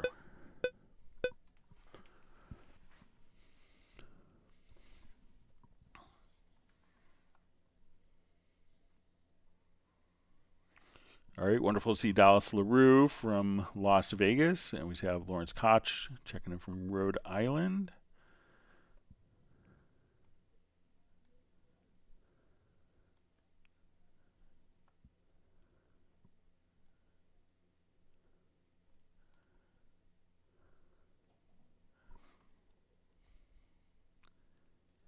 See, Ted Springman just says, can you turn your brain into a VST3 Cubase plugin? That would be a big help. So I don't think anyone wants a Greg Undo VST. So maybe with AI stuff, maybe we'll get there. All right, wonderful to see Jason Sykes from South Shields, England. Glad you can make it today. Great to have you on.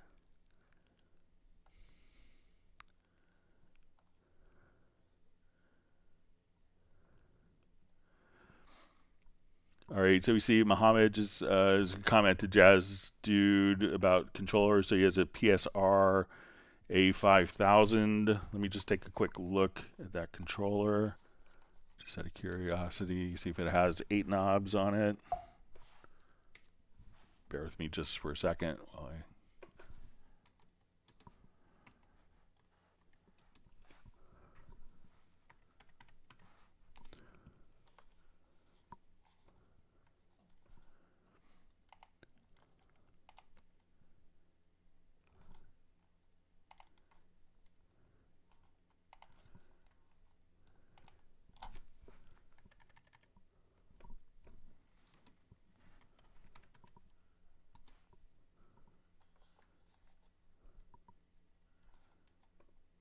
All right, so it's the World Music Style Keyboard.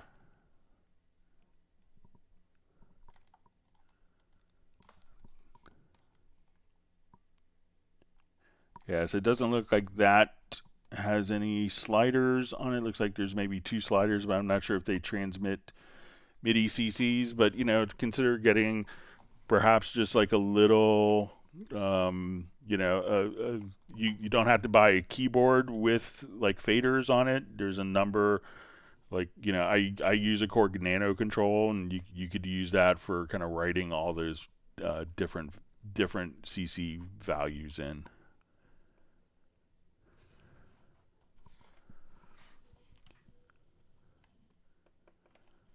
Okay. All right, so we have Mike Me, just checking in from Romania. Thanks for being on.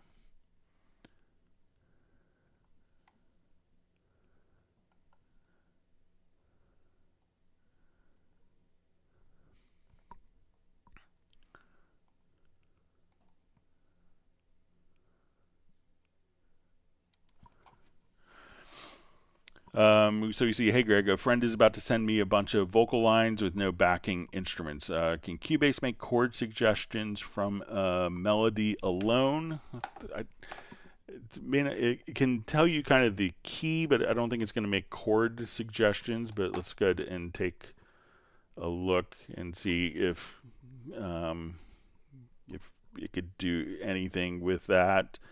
You know, obviously when we do chords, it's kind of looking for chords to work with.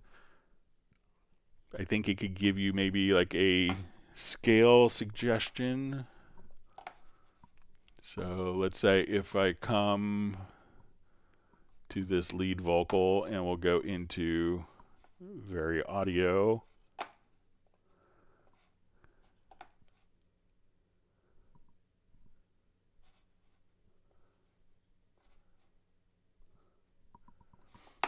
All right, so within Very Audio in 12, there was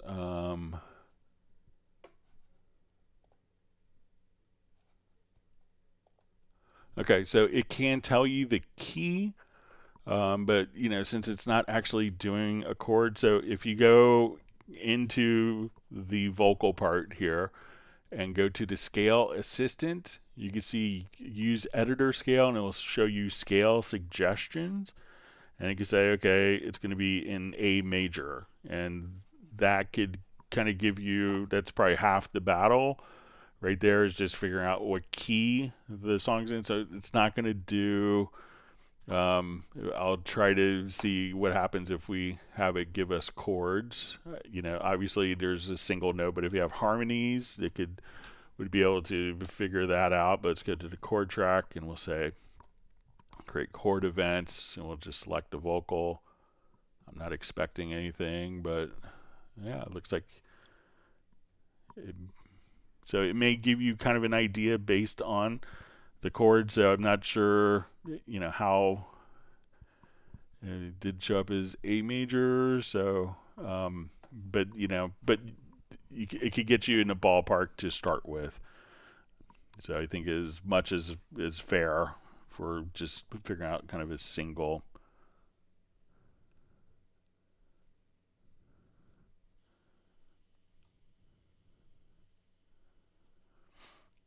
See Mohammed just saying he makes his CCs already manually in the list editor, but it's too much time. So yeah, I mean, consider, you know, getting a small controller, or using the MIDI control plugin if you wanted to do that. But you know, it's hard for Cubase to assume what controller value you want, because every instrument would respond differently to different controllers.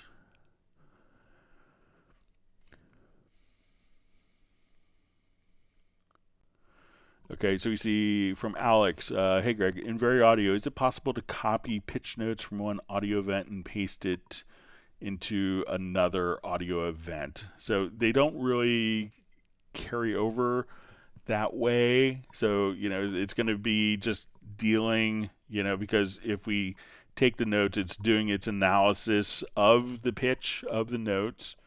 So when we look at it in Very Audio, you know, it's going to be, you know, when we do correction, you know, it's going to say, okay, when we do this, this is going to be, these corrections are specific to this particular file.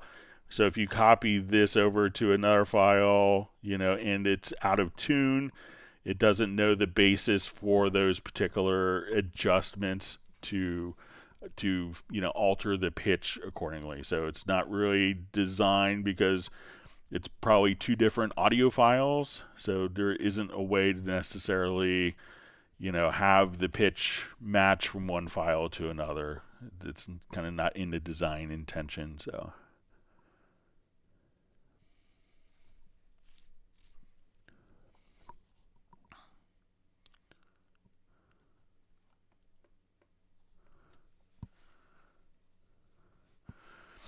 all right, so we see Greg, sound designer, was surprised with what Cubase did, but not willing to buy because of paying a lot for each update. Is it his loss or is it Cubase? He is missing this beast of Cubase, or Cubase missing a great user. So I think that most people realize that, you know, if you're doing this professionally, that, you know, it's an investment in your tools. You know, like, I know if you were a professional carpenter, you probably have a good hammer, and you want a tool because you don't want to keep buying the same tool over and over again. And realize that each update, no one is forcing you to buy an update, but each update isn't created free. It takes a lot of really smart planning, smart marketing, smart developers to turn people's, you know, feature list and it takes a lot of time and effort and money to solve problems for people before they have them. So I think it's a loss by that user, you know, but if, you know, I think that the updates, you know, are fairly priced. You don't have to buy them. You don't have to subscribe to it. So I know that some programs, you know, may offer free updates, and that's fine. And most of those programs over time stop doing that because it takes a lot to support the program. It takes a lot to develop features, and it's easy to do when a program is smaller, but as your program grows, it's just kind of a sound business model. So we hope that he will investigate Cubase, and I think that it would probably work better for him than his current solution. But you know, the reason that I loved Cubase when I started with it was because, you know, I made enough money. You know, the day after I bought it, I made $150 profit doing a project that I wouldn't have gotten if I didn't have Cubase. So,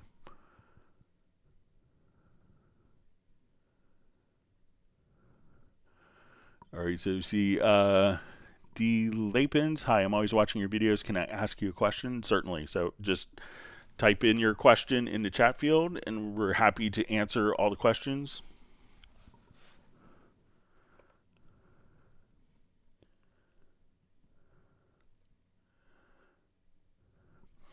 All right, so you see from Patrick, Greg, what do you do on days when there's no live stream? Do you spend time with Steinberg, or you have other works, or full-time employed with Cubase? So I work for Yamaha Corporation of America, which is the Steinberg distributor in America. So I often, you know, get to be kind of the resident expert. So I'll get questions from people all over the world that I go through and answer. I do a lot of research on, the full range of Steinberg products. I do, if there's a testing cycle going on for new versions, I'm involved with that. I'm learning new stuff. I have my typical, like everyone has their job responsibilities of creating reports and doing expense reports and sharing information and meetings. So, so it is kind of my, I'm able to do this, and each live stream is, roughly 4 hours, and then it's probably maybe 2 hours of prep for each live stream and 4 hours of doing indexes and reports. So, it's pretty busy, but I'm glad that we're still able to do the live streams. But yeah, and occasionally on my time off, I'd love to spend time with my family, and and still I don't do much music production personally, but I love playing bass for different people. So I'm working with an old friend for an upcoming gig. So, but my job is pretty busy as is. But thank you for asking.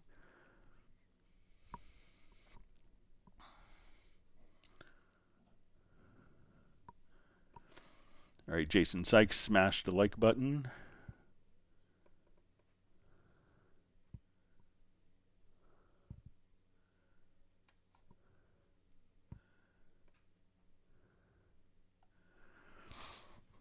All right, so question is, if you open up multiple outputs in Contact and render in place, all open outputs are rendered. Can you make only one be rendered? So, if you're dealing with MIDI tracks, Cubase doesn't know where the audio is being generated from the MIDI track. So consider running, multiple instrument tracks instead if you want to do a lot of rendering, because if it's just a MIDI track doesn't have any audio designation. So, so what Cubase will do is it doesn't know within the instrument where the MIDI is being sent out to. So as a precaution, what it'll do is it'll render all the files just in case you have like a drum part that's being bussed out to 16 different outputs. So just to make sure that all of it is sent. So consider working with instrument tracks, and then you don't have that issue.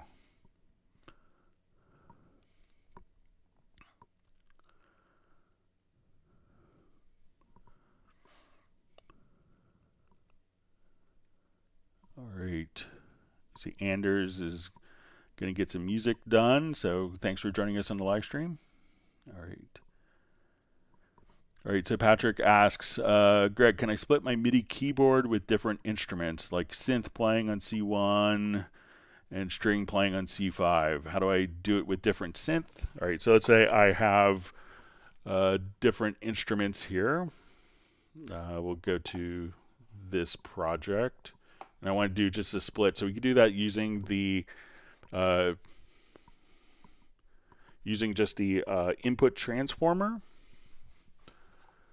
So we'll come over here. Let's just take this. All right, so let's say I have a Rhodes patch. And we'll say at this pitch, I want it to get below this to go to my organ patch. So I don't want organs higher than this note. I want all these notes to be played by the organ. So what I would do, and I'm going to just make sure I have the right MIDI note. I'll go to my MIDI monitor. Okay, so it's C3. So I'm going to go to my Rhodes track here. And we'll set our input transformer if I click on the right thing. So we'll put on a track and we'll open the panel. So I want to filter out, and we'll say notes. And we'll say that value 1 is bigger or equal to C3.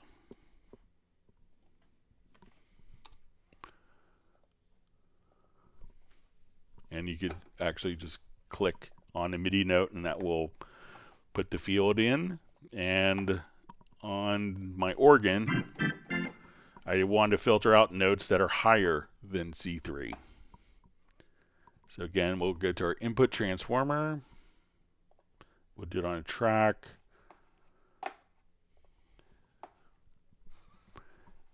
So filter. Type is equal to note. Value 1, which is the pitch of a MIDI note, is going to be lesser, or we'll say less than C3. Okay, so now that I have both of these tracks record enabled, and let me just, so we have our organ and our Rhodes. So we can split. So notes higher than C3 are the organ, lower than C3 are the Rhodes. So again, you can just set it up to filter out your particular notes in the input transformer and do a split, or if you wanted to layer it, you could do that as well. So let me know if that's helpful for you, Patrick.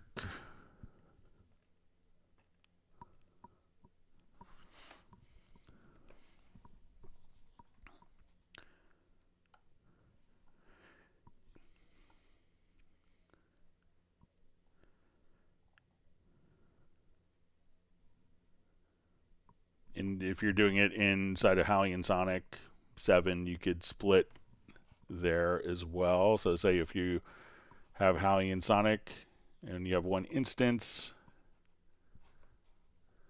we'll show you this as well. You could just say, and we go to MIDI, we could just say, okay, I want only notes there. So we could just choose split points here. So as we would play, and if we put these both on the same MIDI channel,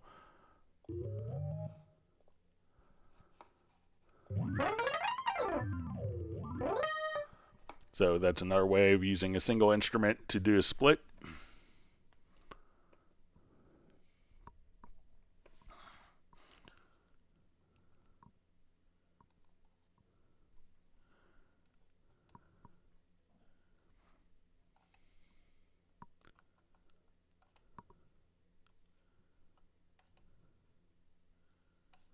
All right, my chat field just jumped on me, so all right.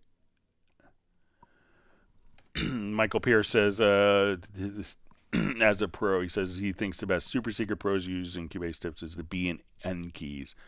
Use them and you'll fly. Always surprised peeps haven't found that one yet. And so if you're not familiar with this, what it's going to allow you to do is you can say N will be like next and B will be back. So you could navigate like even between different components here. So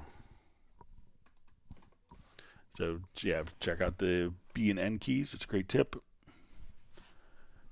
Hang on, just let me clear my throat. All right.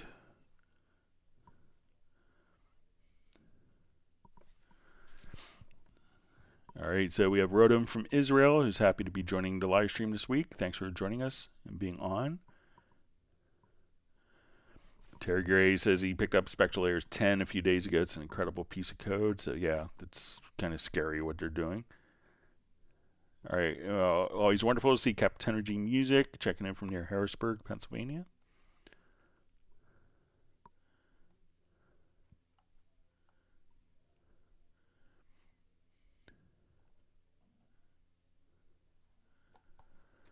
See, Captain Energy Music says, Greg, just want to congratulate Steinberg on now having the best audio unmixing software. Spectral Layers 10 is mind-blowing. Lots of buzz as it beats the competitors into submission. So, yeah, Robin, the developer, he's just scary smart. So, did just an amazing job with new features in Spectral Layers 10. It's really exciting. It's nice to see something that's so kind of musical.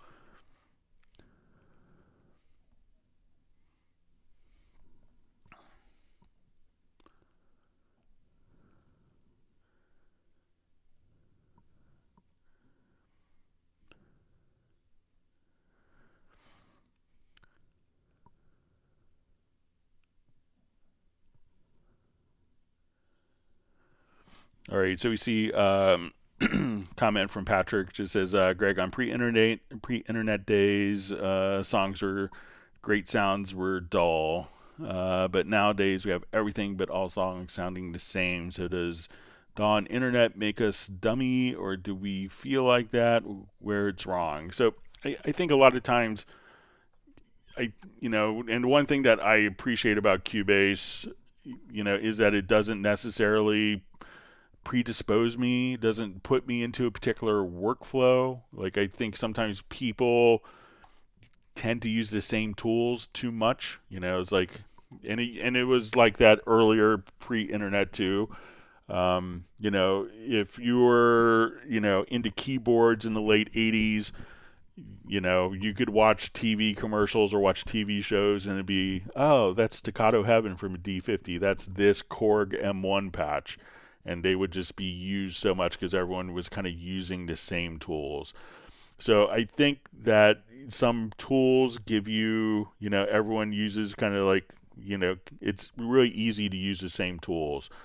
But a lot of people, like my keyboard snob friends, when they get a new synthesizer, first thing they do is delete all the factory presets. So they never use a factory preset because that's available everywhere. So I think that, and some people think, and I hear a lot, it's like, oh, it's not like the old days of tape. You could treat your DAW just like a tape machine if you want it to be. But in the old days of tracking with tape, there's a lot of stuff that we would have to do over and over and again because there wasn't editing. So you don't want to necessarily, I think that the DAWs don't make music bad. It's just people maybe not being as creative as they could be. And kind of maybe using the same tools that everyone else is using. And, there's a lot of, workflows that get kind of passed down through YouTube that, that maybe don't make a lot of sense. But someone who maybe couldn't make it as an engineer, who's going to be a YouTube audio educator. But you just because you're using a DAW doesn't mean that you have to use it in a way that's detrimental. If you wanted to track just like you're tracking a tape, you could do it in a DAW. Most people just choose not to.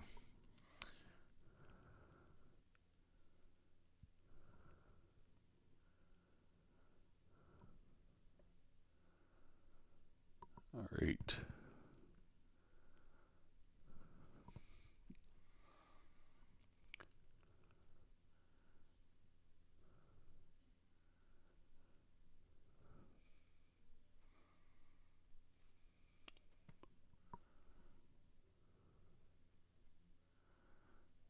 All right, just reading through comments.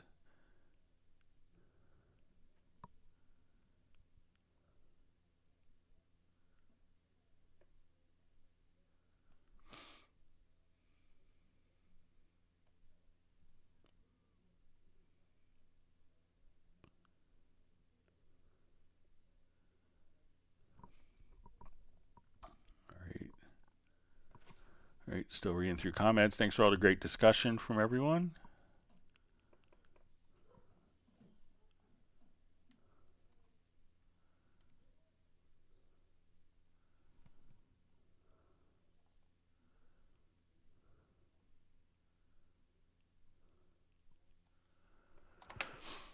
Okay, so Quellen asks, hey Greg, is it possible to delete the MIDI parts from the project window without selecting the eraser?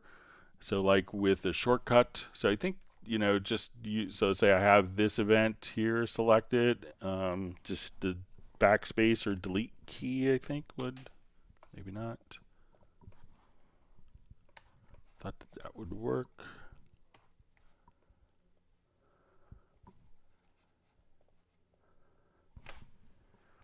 Let's try cutting.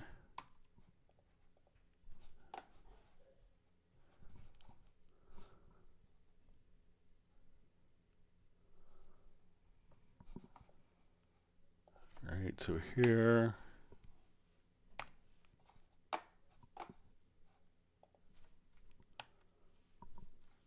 Thought that delete or backspace would work, but I'll just try a new project here, make sure I don't have.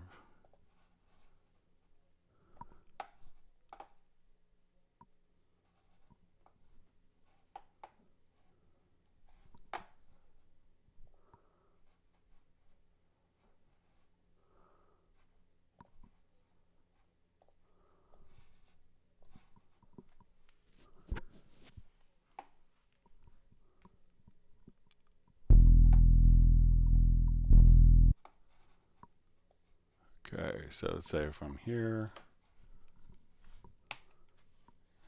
Surprised that delete doesn't work.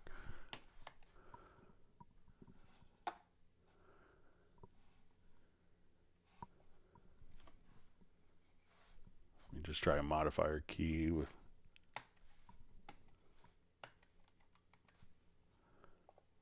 Yeah, so it looks like just the eraser, but doesn't seem.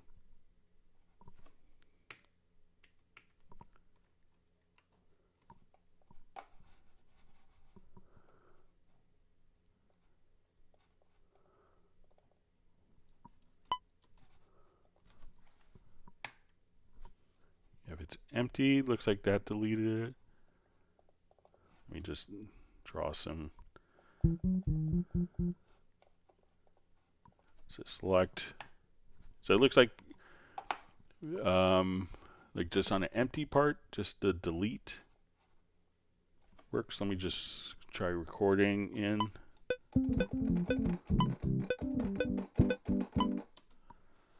All right, so I have that. So looks like whatever was. So it looks like just. So while that's selected, I hit backspace, it's gone. Or if I hit the delete key, it's gone. So maybe I may have had something locked in the other session, so try that.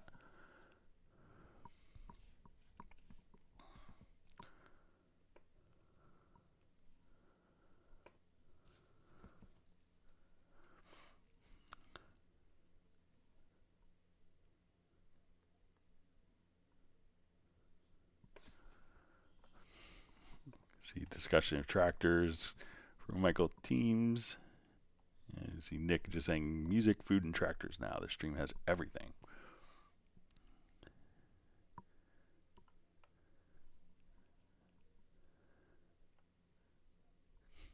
And Nick and Michael Pierce is telling Nick he wants a Steinberg tractor. So.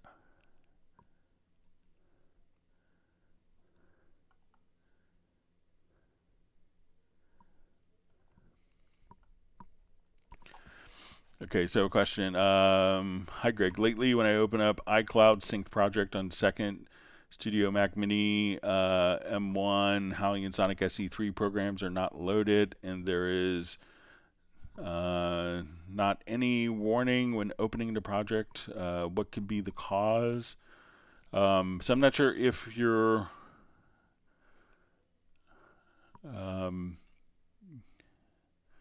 So I'm not sure if it is on, so you say you're opening on a second computer, make sure that you have all of the same libraries installed on both computers. I could see that happening if there was like sound content that you used on one computer that wasn't on the second computer. And I could see that happening in that case. So make sure that you have like all the same sounds between the two systems and see if that makes a difference. See, John Costigan says the envelope shaper has to be his revelation of the day. So I feel good. We had a revelation of the day. So.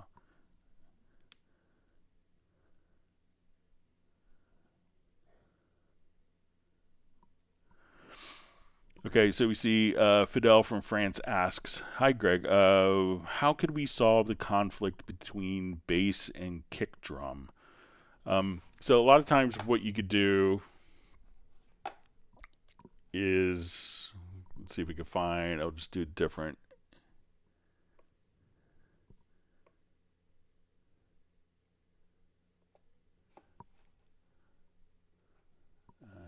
information on that.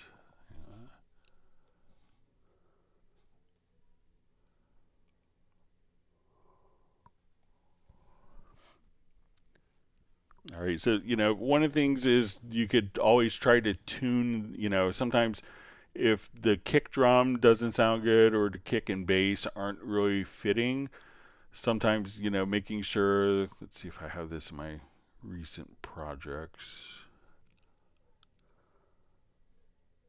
I'll just open it.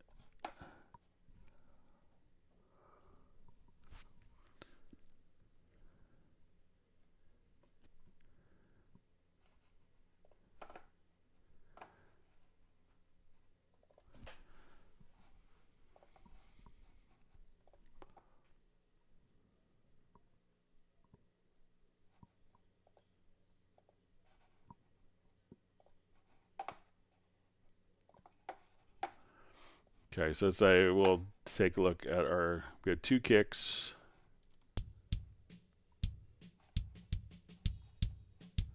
So I'll do like kick, snare, and hat. So let's say we want to take our bass. And let me just find the bass part here.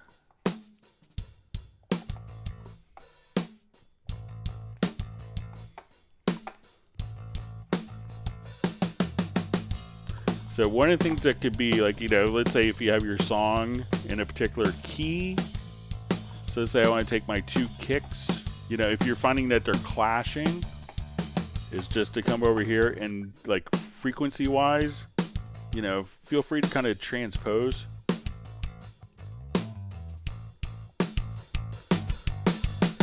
So even like, there's nothing like having a kick that's kind of tuned to an F and your song is in the key of E. So, try to tune.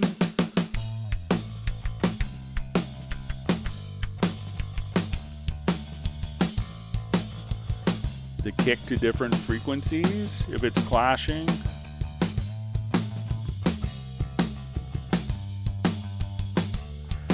And another thing you could do is, let's say, okay, I want to compress, do a side chain. So I want to take my bass part here. And I just wanted to put a compressor. And I want the compressor to be side chained from the kick. So I can activate side chain. So, okay, I want the kick to fire off the side chain, and we'll turn this on. So now we'll see our bass is going to come in here.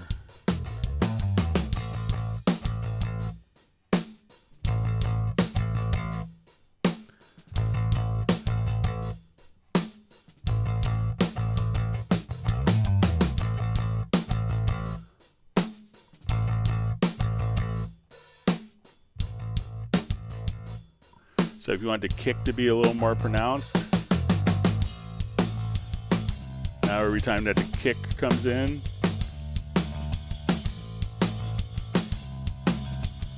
we could have, and that's kind of an extreme example.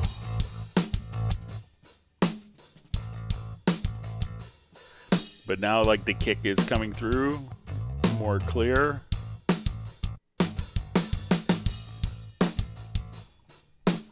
I'll turn the bass up here. So now when you activate the sidechain,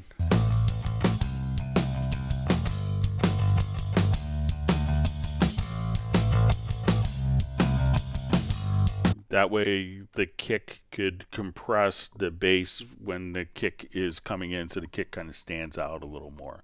So those are a couple of things that you could do.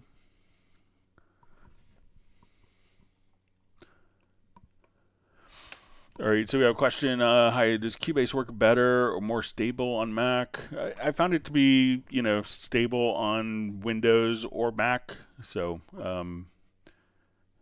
so I haven't really. I kind of go back and forth every day, like my personal systems on the Mac, and like this morning I was just kind of constantly switching back and forth between my different systems. And I don't really notice any significant change. on the actual performance of it as well. So I think it runs very stable on both platforms.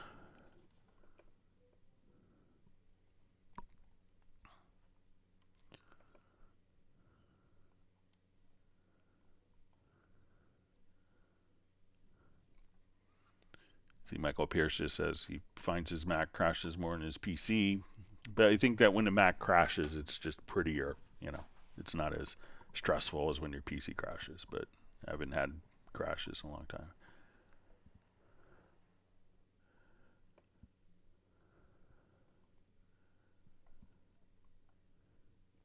And there are more frequent OS updates which can cause a ripple effects of incompatibility on Mac OS.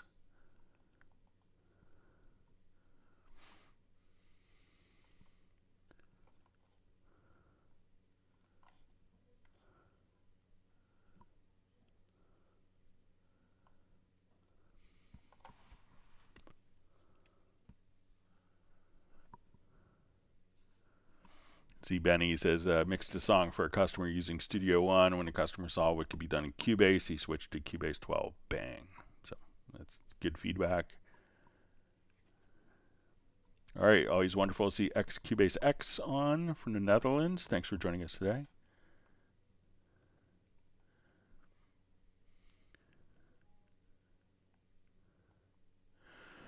All right, so we see from Cubase X, he asks, forgive my ignorance, what's new in Spectral layers 10 from 9? So it's going to have all new AI algorithms for like the unmixing capabilities. You could also now do normalizing within extracted layers. So if you want to normalize, like, you know, the guitar part, the unmixing includes guitar and then kind of non-musical sources. It could also do transcription if you have audio from a like dialogue recording or an interview. It could automatically transcribe the audio. If you have like 2 or 3 people speaking in an interview, it could separate each speaker by their voice as well. So it's pretty amazing, and just as you know, overall just faster. You know, the algorithms continue to improve. All right, Michael Teams wants people to whack the like button and save the dongle.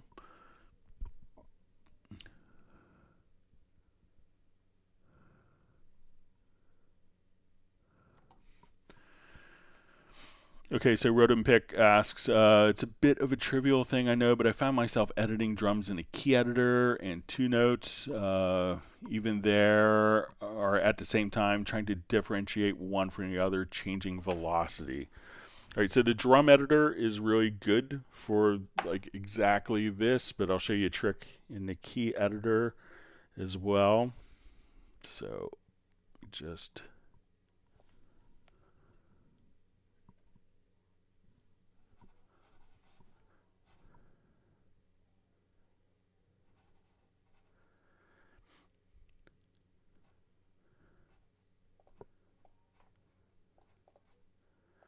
okay, so let's say we have, and it's pretty typical. So if we're looking at, like, you know, let's say we have, you know, like multiple sounds kind of going on at the same time here. If you hold down Control and Shift, Control or Command plus the Shift key, you could adjust the velocity just on that particular note. So let me make sure that we have this. I'm just going to revert this project here quickly.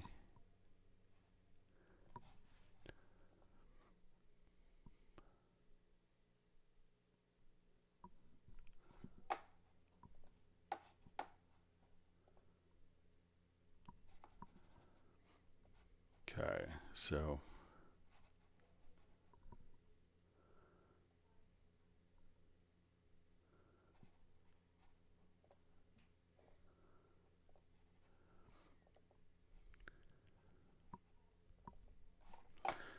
you know, within the drum editor, if you have the drum editor, when you select the lane, every lane will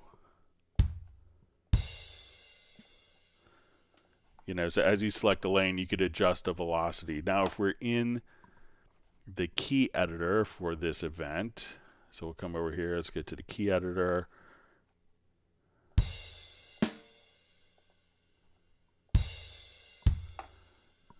All right, so let's say, and I see that I want to edit, you know, these two lanes are the same sound. I could just come over here, hold down Control or Command plus Shift. Then you could adjust the velocity just on that one single note. So when they're stacked, it's hard to actually see the velocity. If you select a note, you could adjust it from the info line. So you'll see the velocity indicator here. Or just Command or Control plus the Shift key directly on the note, and you could adjust the velocity up or down like that.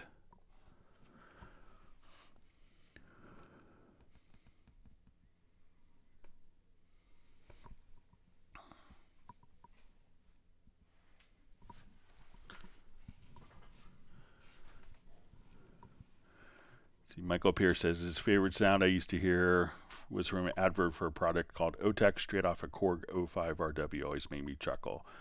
I need to dig that baby out and his dongles. Yeah, I think I have that's another one of my instruments that has a bad battery in it. So yeah, I always liked the Chord 05 RW.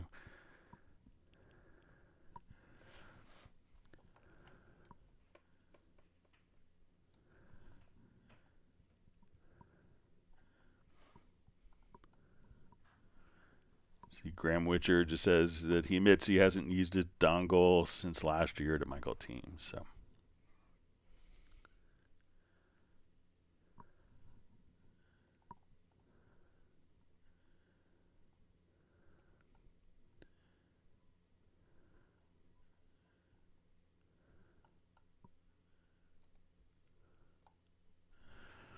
All right, so a question. In Hallion 7, is there any way to automatically have the sounds load when we're scrolling down or up to audition without having to hit the enter key each time? So let's go ahead. I don't think that there's a way in Hallion 7 of doing it, but when I'm doing it this way, so let's say we go to Hallion 7, if we have it open,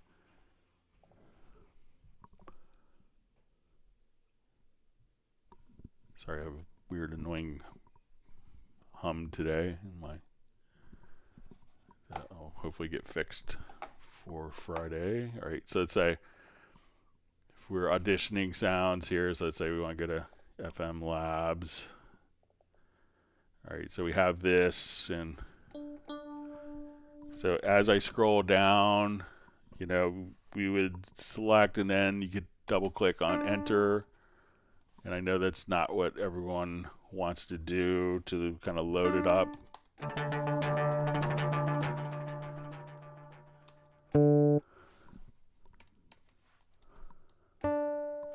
But if you do it kind of within Media Bay, so let's say I'll get rid of this instrument here. So before the instrument is loaded up, if we go to VST Instruments, and let's say we go to Hallion 7, and now I want to go to FM Lab, that I could select.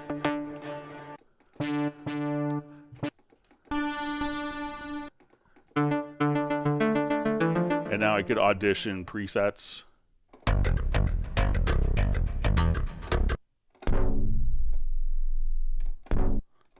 Without the instrument being loaded up.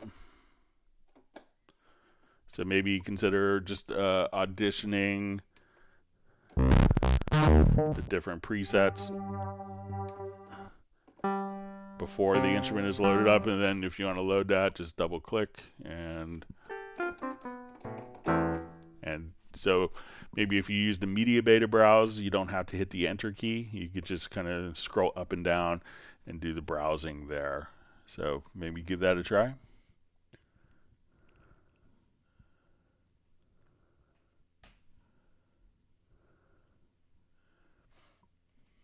All right, great to see Randy Lee on from Texas. Glad you could make it today.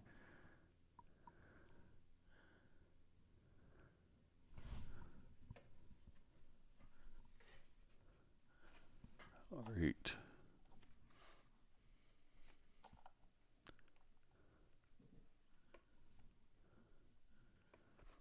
Michael Pierce is trying to build a keyboard collection at the studio he works at. He's always been a big Chord fan.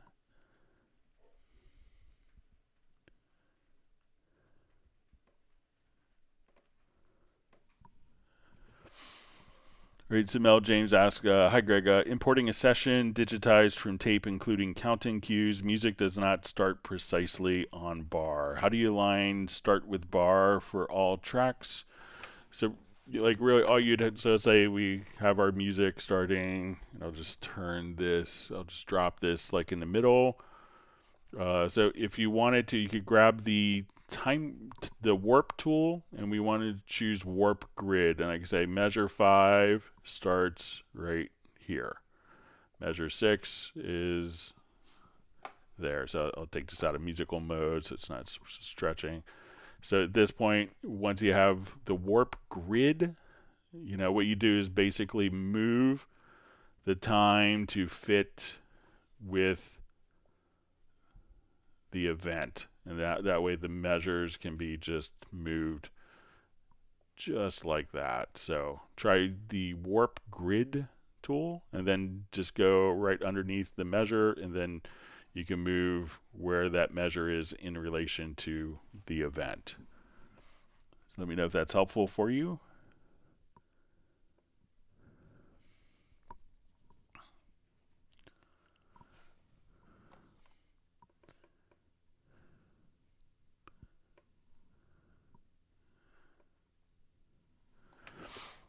All right, so we have Terry Grier asks, hey Greg, can you give a quick explainer on workspaces? All right, so what workspaces are going to allow you to do is, like, a lot of times, using different programs, you may say, okay, when I'm doing editing, let's say on the lead vocal, so let's say I'll just take this, let me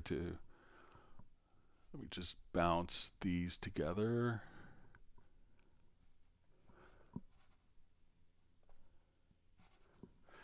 All right, so let's say, okay, and we could have global and project workspaces. So let's say I'm doing vocal editing here, and I want to go to my Vari Audio, and we're doing all sorts of lovely Vari Audio editing on our file here. All right, so let's say we're all happy. So I could save this now as a workspace, and a workspace is kind of a collection of different windows that are available to use. So I'm going to click on add a workspace. So this could be global, so that every project, like I want my mixer to open here, I want my control room to be open there, I want this view. Or we could have a project workspace. So let's say this one I'm doing vocal tuning, but maybe I don't do vocals or I don't do tuning. I can come over here, we'll save that as a vocal tuning workspace. So, and let's say at this point I want to see my drum program. So I'm going to come over here, let's open up my drum instrument, and let's save this as a workspace. So we'll add a workspace, and we'll call it to our project, and we'll call it drum. Okay, so let's say singer's like, oh, there's one word that's bothering me, and instead of having to necessarily close Windows and open it, I could just say, oh, let's go to vocal tuning. And the drummer's like, yeah, can you change the pitch on that one drum? At this point, you could just say, okay, let's go to our drum, and we could save these kind of preset window configurations either at the project level or globally, so that in every project, global workspaces can be saved. So I can say, okay, I just want to see the big mixer, so I could come right over here, and here's my big mixer. I want to go to fader. I want to see supervision. I want to see, let's go back to our tracking view. So this way we could have like different kind of window configurations and window orientations saved, and then we could quickly navigate back to those with keyboard shortcuts or from your controller, either globally or for a particular project.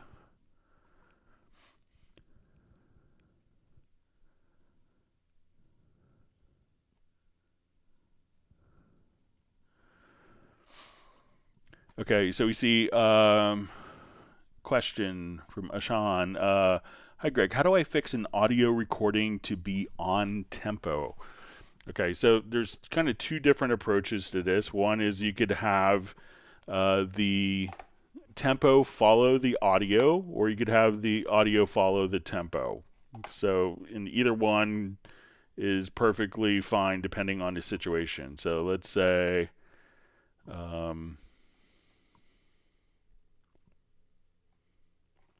just open this project.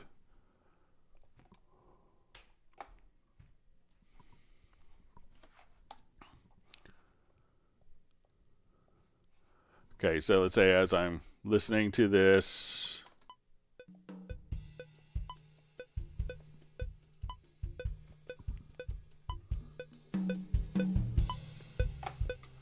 all right, so it's not really aligned with the click track. So I'm going to take this, go to my project menu, and we'll say tempo detection. So let's say I like the feel of this, but I want the grid to match the feel and timing of the musical performance. And I'll just do a quick offbeat correction. So now it's created a tempo map.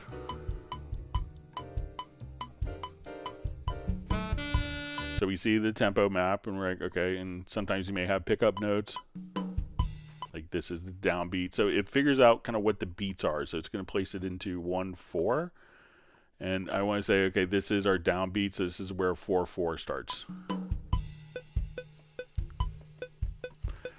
So right now the tempo is matching the particular audio file. Now, if we want the audio file that's fluctuating in tempo to be following a set steady tempo, what I could do is I could select the event or events, and we'll go to audio, to advanced, and we'll choose set definition from tempo. And we could save this in the project, or we could embed the metadata into the audio file. And now that we've done this, we'll see roughly our tempo is like 140-ish. So I'm going to turn off the tempo. So it's going to just play back kind of a steady tempo. And let's say I want it to be 140. So now every single, and this works across multi-track as well, but every single beat will now stretch to speed up and slow down to follow the original tempo. So if I want this to be steady at 156, 160, 128, or if I want to take, just a part of it that fluctuates too much, like say I want to take this and we go to the center, and I could just say let's take those fluctuations and make the fluctuations less. Or I wanted to do an cello rondo.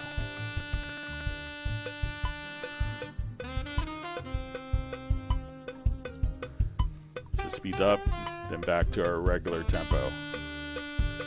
So then once you've done the audio, again audio, advanced, and set definition from tempo, then it's automatically going to follow whatever tempo track that is enabled, or whatever tempo value is enabled. And to start the whole process, again, go to project, select the event, and go to tempo detection.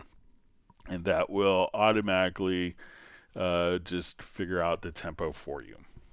So let me know if that's helpful for you, Ashan.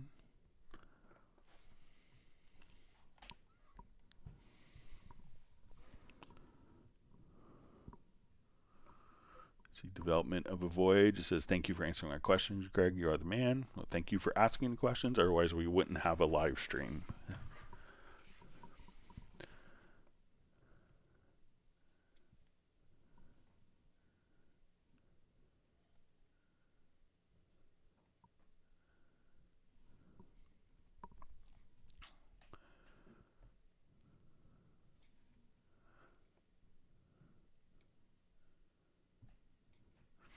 All right, we have a question. Hi, Greg. If all tracks are hitting the mix bus too hot, how would you How would you level this situation to keep all the faders at 0? Thanks. So probably an easy way of doing that, and it could depend if you have automation or not. So if you don't have automation, so let's say if we're here and we got lots of tracks going,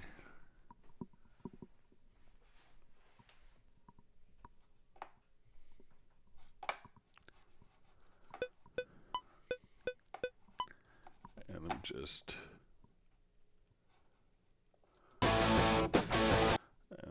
revert to this.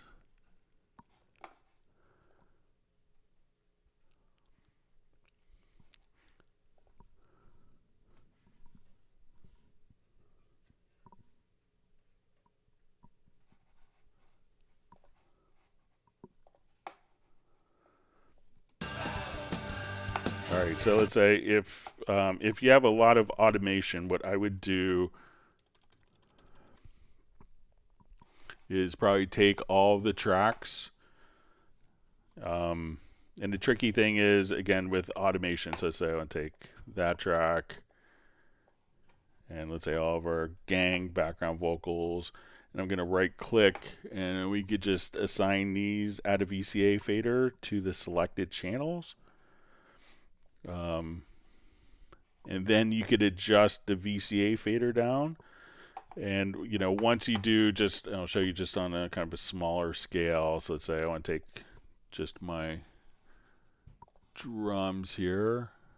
All right, so if my drums are all hitting too hot and they have lots of automation, let me just do it better this time. Sorry, we'll just select those. So if we have automation going, I could adjust all my drums proportionally down and still have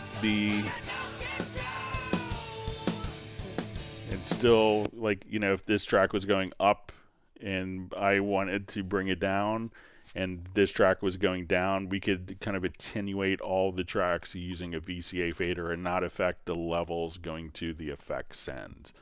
So maybe select all the tracks and simply just take your VCA fader. It's also fine just to take your master fader and drop that down as well. So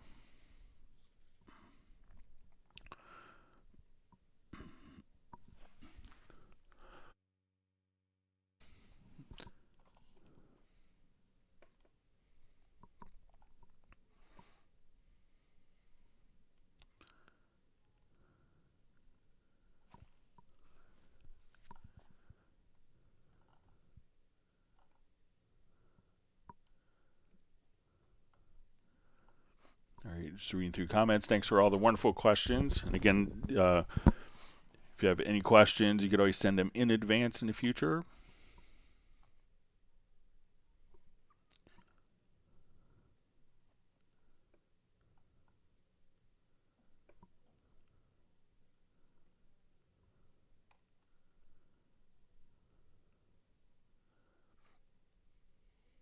All right, just reading through the discussion here.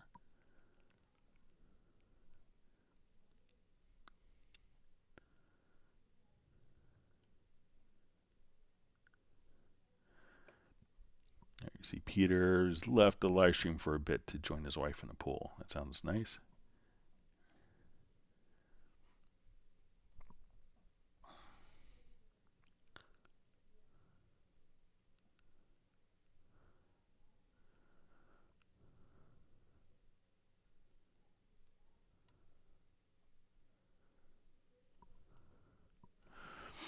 All right, so we see from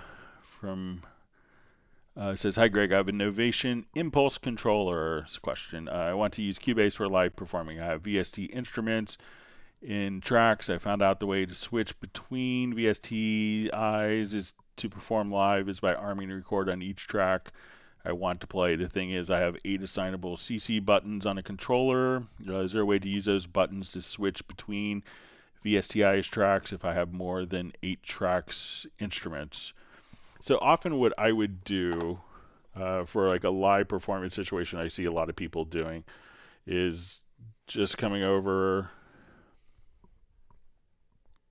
Let's do this in a new project.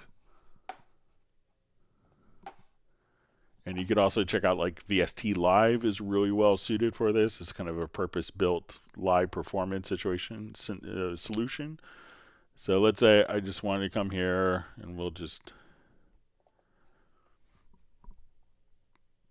let's say I'm using 4 instrument tracks and this is song 1.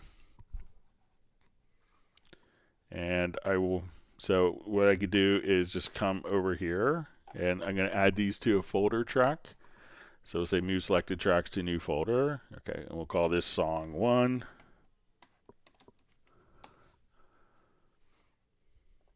And let's say, and just for time's sake, I'll just duplicate these. So let's say we have 8 songs in our set.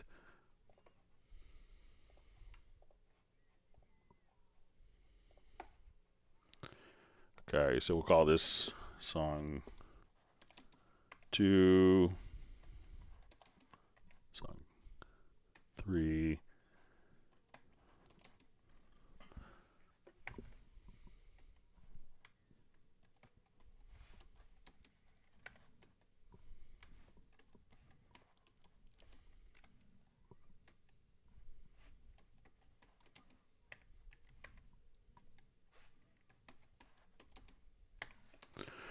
okay, so each of these could have any number of tracks, and what I would do is just come right over here, and as we just select the particular track, and you could probably map a function on your controller, like any button, to just go down, and we could have this a function here. So let's go to preferences, and we could say automatically. Let's go to project and mix console, and so I think we could just come right over here, and as we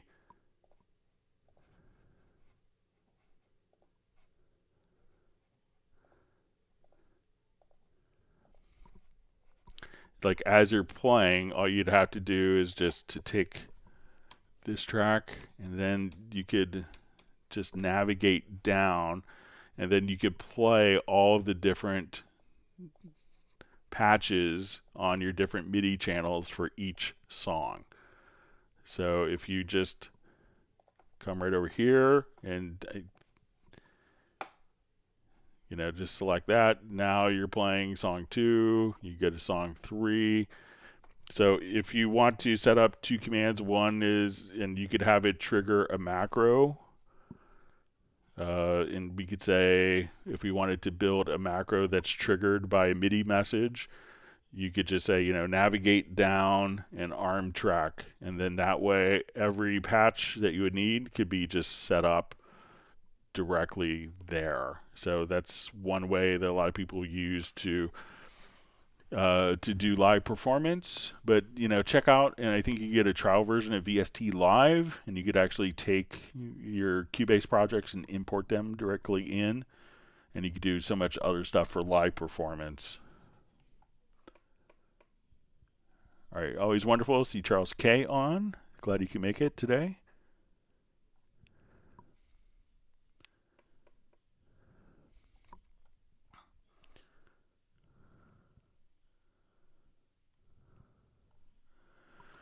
Okay, so Charles K's question is, could you explain how the linked panner works? Okay, that's the first question. So let's come over here. Let's add an audio track. Okay, so let's say I have my audio track here, and let me just make this so it looks like everyone else's. Okay, and I have an effect, so I'm going to add an effect send here. So say I add a reverb.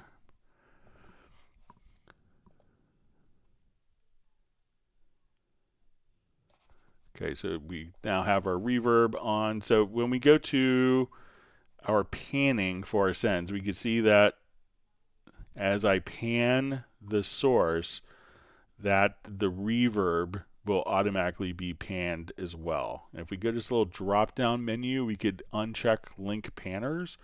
So kind of a typical, like, let's say 80s hard rock guitar thing was to have the guitar, you have two guitarists in the band. One guitarist is panned hard left, the other one's panned hard right. And often what they would do is take the reverb and pan the reverb. For the guitarist in the right, the reverb would be in the left channel panned. And then vice versa for the other guitar player. So we could pan it independently, or just by clicking right here, you could choose to link those panners so that they're always together. And we see second question, does the track volume increase when panning? So it could be perceived as increasing or decreasing depending on your project pan law settings. So what you could experiment with is you get to your project setup, which you could access by hitting Shift plus the letter S, and go to your stereo pan law. And then you could adjust how the panning, if that's going to be equal power wherever it's going to be panned. The concept is that panning, if you double the sound, it's going to increase by 3 dB. So, so if you have something that's, just in this, if you combine a stereo, two different audio, a stereo audio file versus a mono file, because there's two of them that are doubled, that could increase the volume. So you could adjust how the panning affects the volume based upon the stereo pan law in the project setup.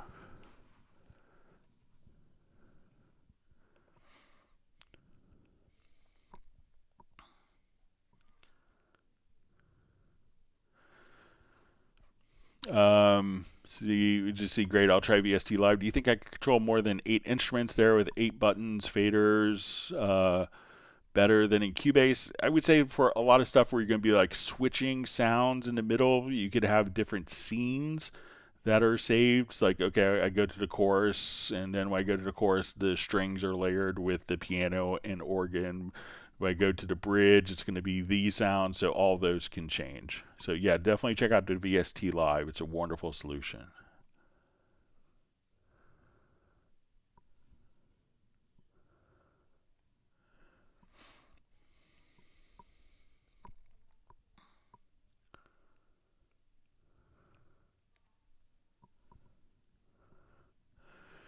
All right, so you see from Cubase X, I have a UR44, not the UR44C, since about 3 to 4 months ago. Every time I start up Cubase, irrelevant of the project, the loopback in my audio hardware setup is checked. Is there any way to stop this? So maybe try going into the little control panel for the UR44. I don't have a 44 connected, but I'll show you on my URC, and make sure that the loopback is turned off here.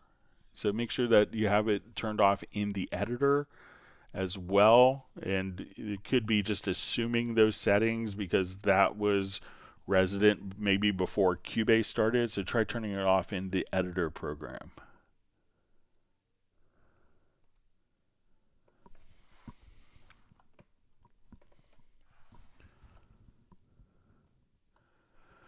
All right, so I think I'm at the end of questions here. Let's go. We had a number of questions that were sent in advance.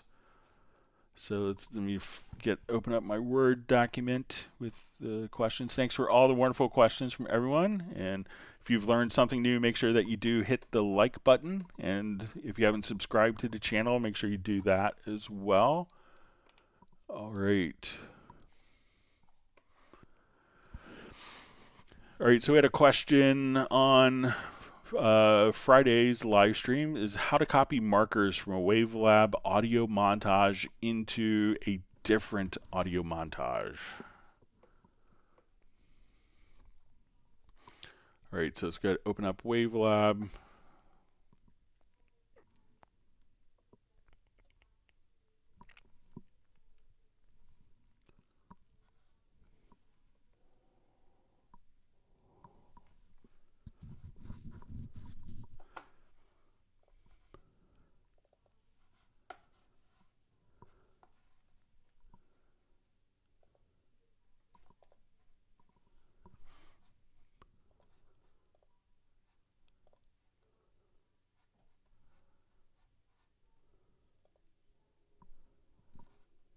Okay, so let me just...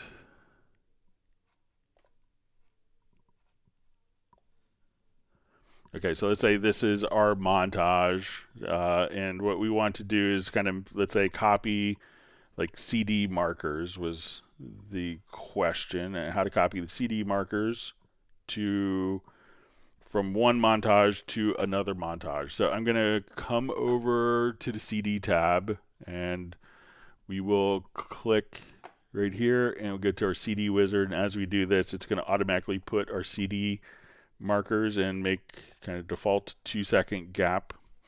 So now we have our CD markers that have been added for the particular files here. All right, so if I wanted to export these, I would go to the markers, and we go to functions, and then we could see export markers list as text. All right, so I'm not going to do it as a text, but I'm going to choose the output format as XML. Now I'm going to come over here, we'll hit OK, we'll give it a name. Okay.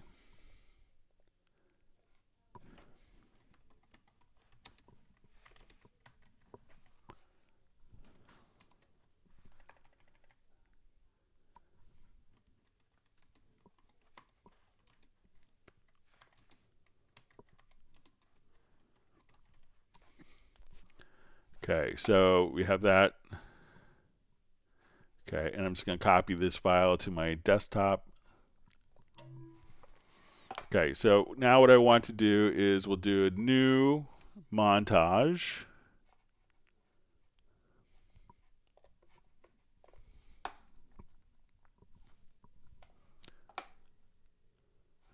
And what I want to do now is go to the markers tab here, go to functions, and we want to import markers from XML file. So we'll go to our desktop, and here's our markers. So now we open this up, then all of the markers can be carried directly over without having to have any of the original file. So you could carry the markers and export them. And even though it says, so from the markers menu, we'll see functions. It'll say export markers as text, but that could be other file formats as well. Then go to new montage, and we want to import the markers from the XML file.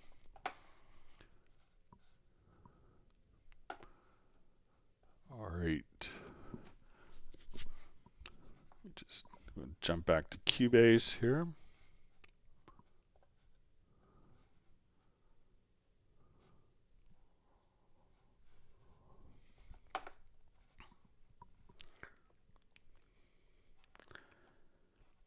Just get this project open, and we'll go to the next. All right, so next question is from Lawrence Koch.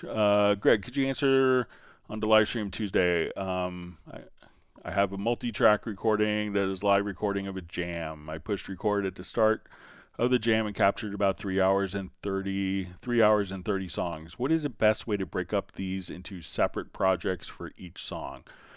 I've created separate projects for each song by copy and pasting the appropriate sections from the master files, but they are still based on the original full-length file.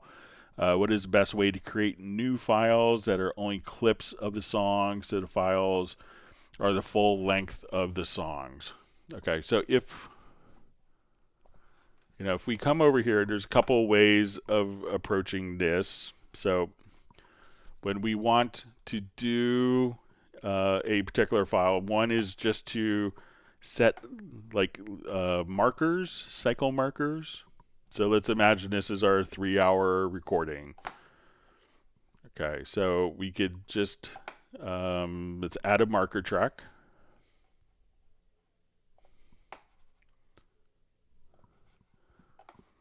All right, and I'll just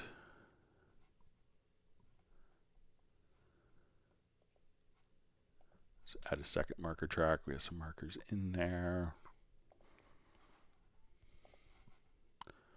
Okay, so I'm going to call this cycle. Okay, so what I'm going to do is just to kind of find the in and out points of the song. So we can say, okay, this is song 1. So I'm going to hold down Control and Shift with my range selection tool, maybe Alt Shift. Okay, so we're going to find our song. That was Control Shift here. Okay. So let's say, okay, this is song 1. So I'm going to select it with my cycle marker and come over and just say, let's add a cycle marker.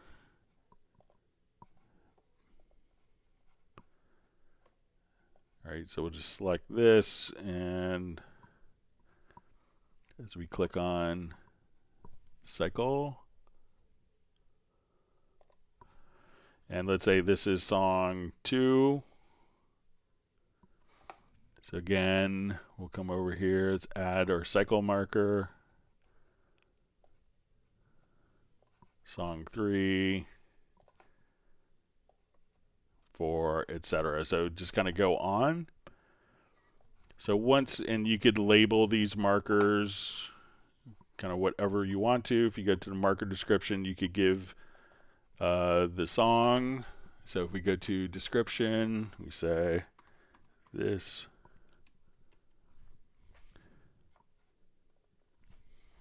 is for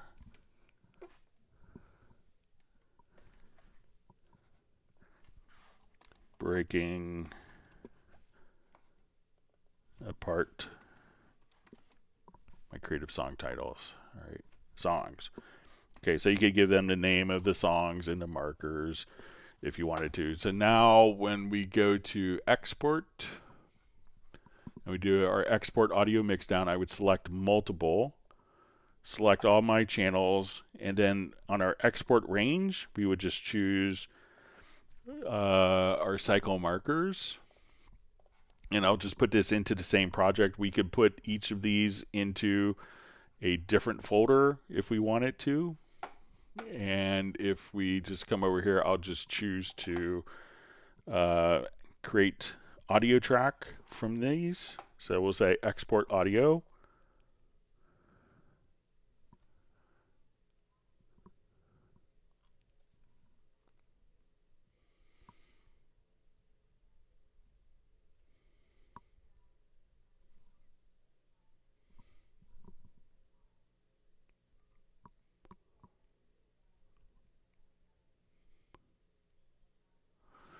All right, and we'll look at what it just did. So we now see that this has created new audio files. So these are separate, distinct audio files. So when you do Vari Audio editing, it's only going to be doing the Vari Audio editing just on that one song and not for the 3 hours of the jams. Now, if you've already kind of copied these particular parts and you want to, it mentioned in the text that it copied all the parts, but this is still just a small section of the longer file. If you just manually copied and pasted it into a project, the one thing you do, because if I just copied from the long files into a project, it's still going to be referencing that it's only using this small portion of the 3-hour audio file. But if you just go to audio and choose bounce selection and replace the events, at that point it's going to create new files, and when you do your editing there, it's only going to process, just because this is now a shorter file that's independent of the longer recordings. So if you've already kind of broken those out into individual sections or segments, like a smaller segment of a larger file, select all the events, and at that point just choose to bounce selection, and that will create a brand new audio file that's only going to be this long. So give that a try, Lawrence, and let me know how those work out for you.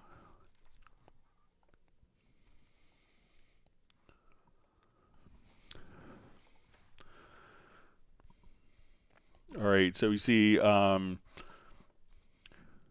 see. So it says time to time I'm using time to time I'm using spectral layers. The eraser tool is not working. It feels like the file is locked or similar. What am I missing? All right. So let's say if we go to our file here, let's go ahead and load it into spectral layers.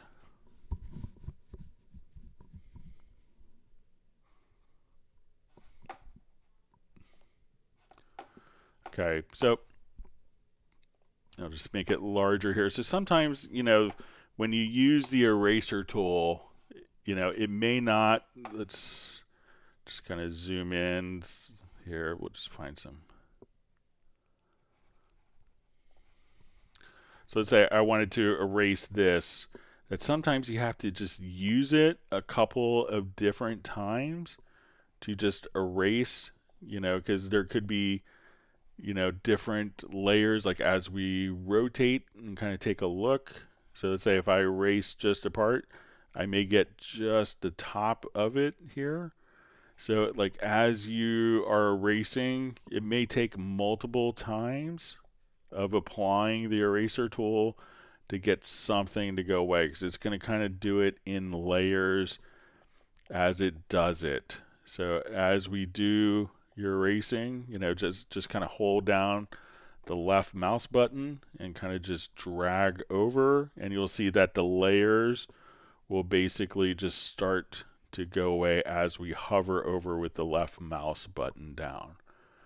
So try that. So, you know, I think you'll get good results just like that. So let me know if that helps.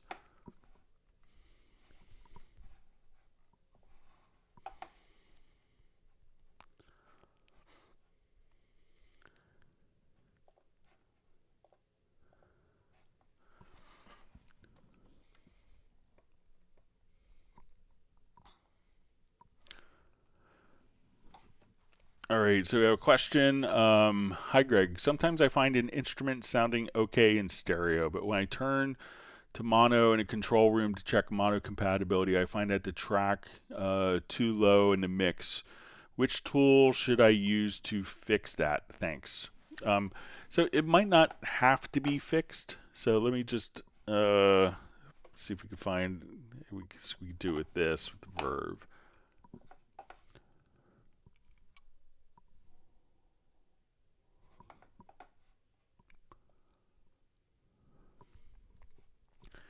Okay, so let's say we're listening to it, and we'll have like this pad, piano pad come in.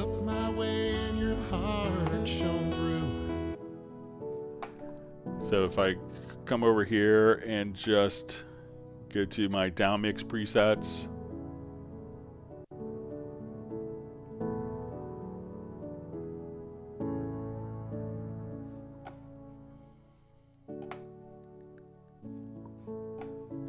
so when I come over here, you know, this may be, so we'll go ahead and just solo everything here, let it play in context. So it sounds like the piano is kind of brought out, or it's kind of hidden when we go to mono, because part of the sound is the piano being kind of panned left to right.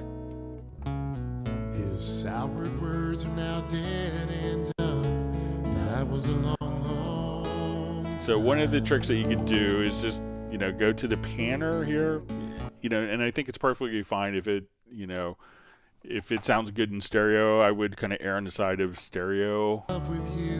But if I go to the mix console here, so let's say we come to,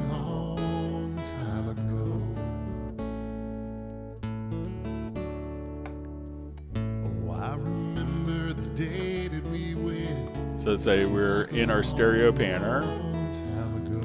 I would maybe go to our combined panner and maybe set the panning a little more center focused.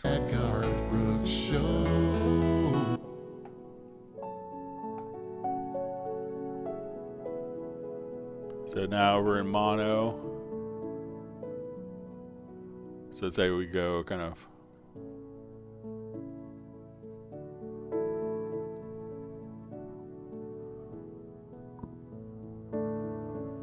So as we kind of pan more center focused.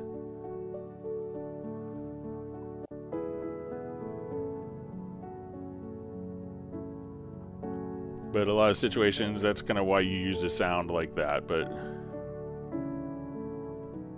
so maybe just kind of limit the panning. But you know, a lot of synths sound wide because their phase is being manipulated. So just be aware of that.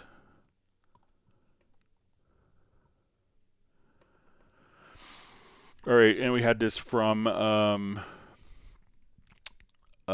Friday's live stream from Brian Sawyer. So I'd really appreciate it if you could go through the complete setup for the VST Connect on Tuesdays, Club Cubase. Thanks. All right, so let's get this set up. Let me grab my bass, and I may play some nonsensical stuff because I don't really have headphones connected. Bear with me just for a second.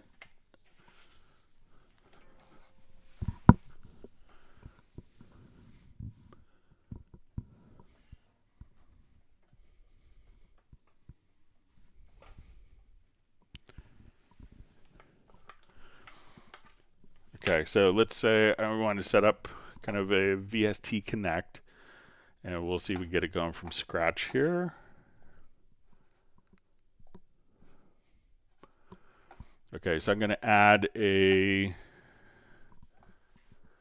we'll start off with maybe a drum beat. So we'll say let's add an instrument track. We'll do just a groove agent SE.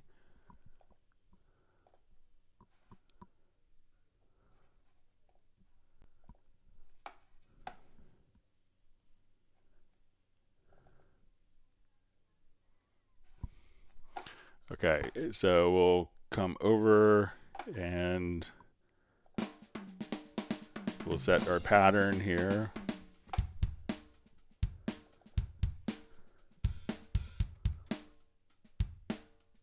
Okay, so let's say we have like 100 beats a minute.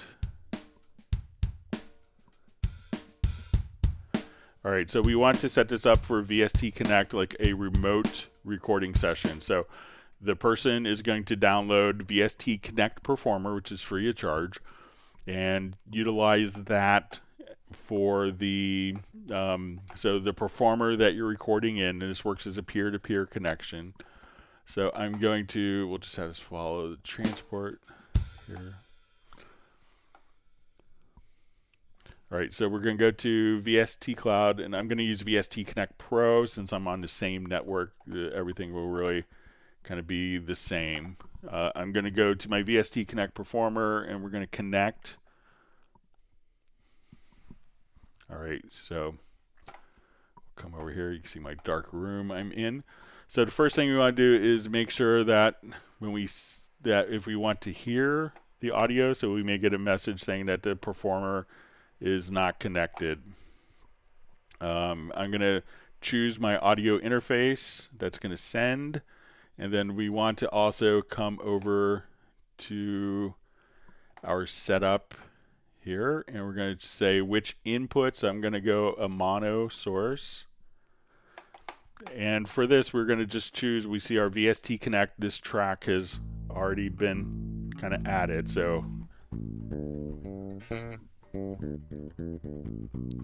now to get the audio of the drums to the performer, we need to, this is automatically kind of created our control room setup. All right. But what I need to do is to take that particular drum track and in the Q mix, we're going to set up the Q mix for the drums. So we'll set this up here. We'll go to our groove agent track.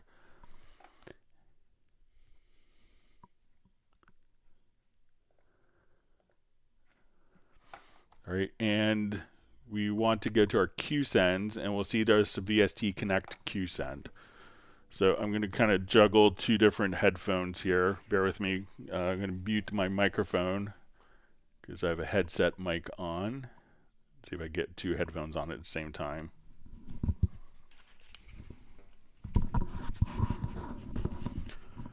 Okay, so now I'm going to, so now this signal, this track is going out to the Q mix. So I'm going to hear it in my drums when I hit play.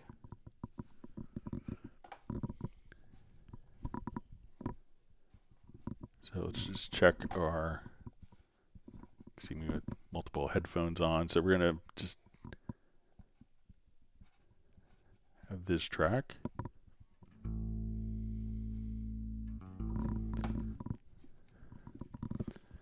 All right, and sometimes I found if you don't get it to work, maybe if you put it in rehearsal mode. So let me just open up.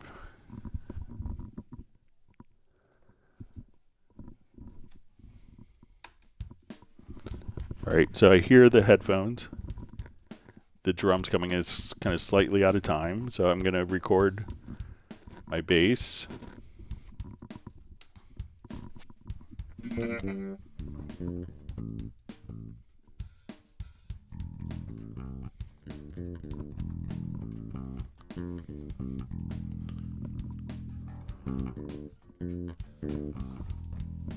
All right, so now I'll stop.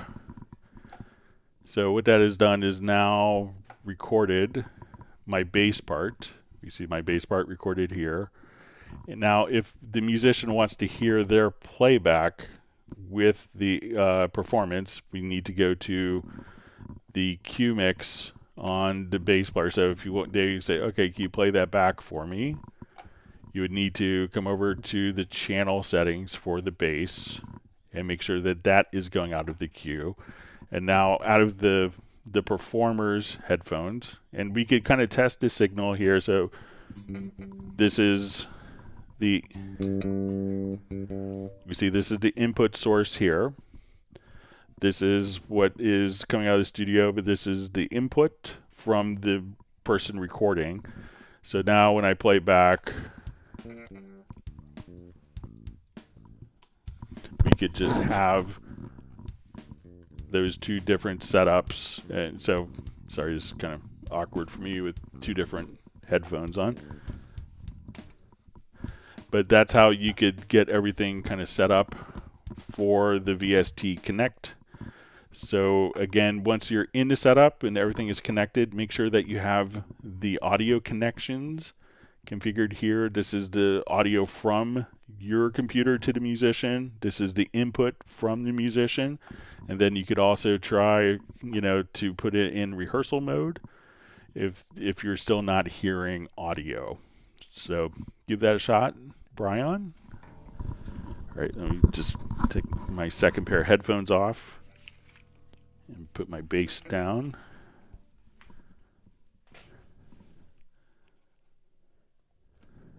All right. I'll just terminate my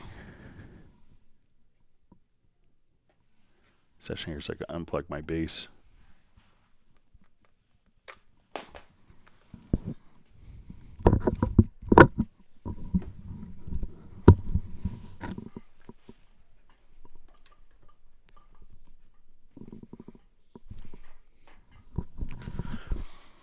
All right, so let's see, I think that's might be all for our questions sent in advance. We also had one other question, was is it possible to split MIDI notes when you cut the event and the note is hanging over the MIDI note? So we'll show an example of this. So let's add an instrument track.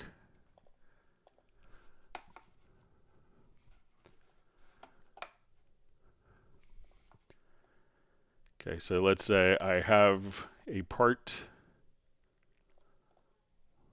laid out for me here, and we have, let's say, long notes.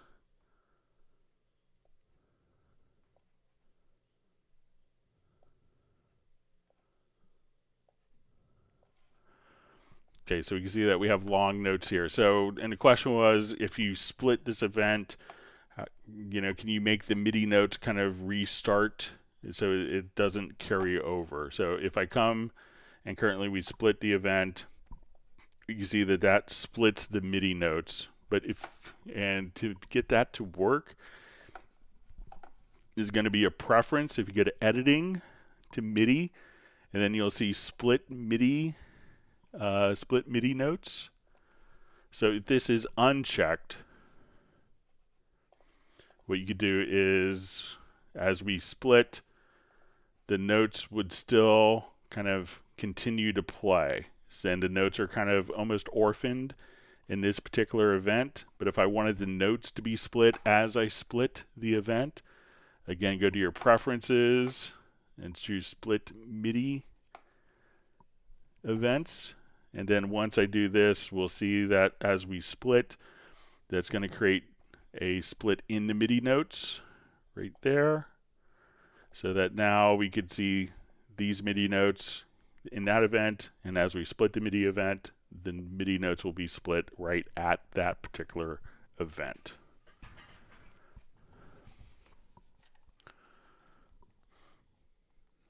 Okay, let me jump back to your live questions. Thanks for sending questions in advance. So again, you could send questions in advance by sending it to clubcubase@steinberg.de.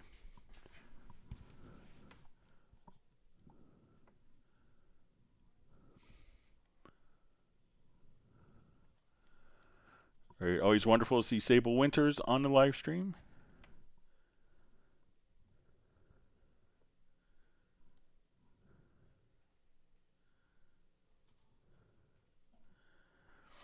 All right, so we see Sable says Contact 7 is on sale. I'm in acquisition mode. Which of the Cubase products compare? So probably Hallian would be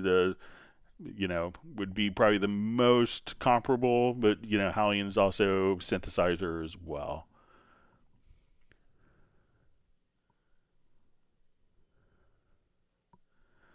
And we see Filter Freak is super impressed with the Spectral Layers 10 update. That's wonderful. All right, wonderful to see Harry Olive on as well. Glad you can make it today.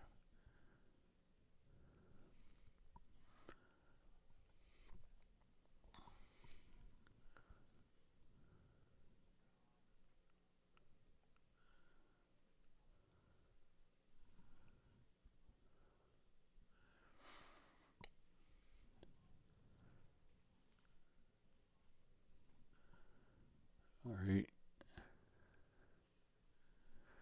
All right, so we see from Lawrence Koch got his situation to work, so that's great. I sent him a video of a tutorial I did a couple years ago. All right, so we see from Masta LBC, Greg, I like to see the passion you put into your work. Thanks for all. I learned so much from you. Best wishes to you and your helpers. Thank you. That always means a lot hearing just that it's been helpful for people.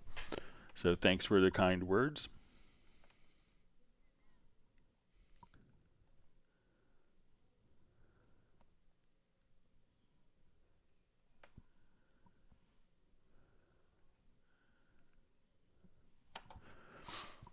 All right, so Harry Olive asks, good day, Greg. Wired question. I like to time shift or delay the frequency band about 500 to 2K on an audio file. I want to cut out the additional of the 500 to 2K on the original. Thanks a lot. Okay. Okay, so if you want to delay a particular frequency range, okay, so let's take a look.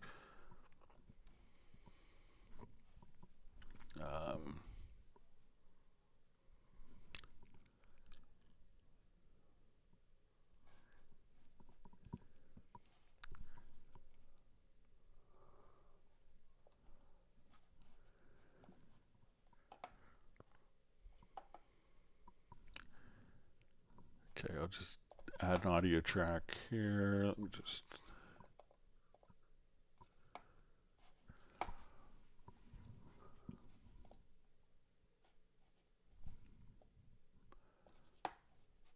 I'll just import file. So it's...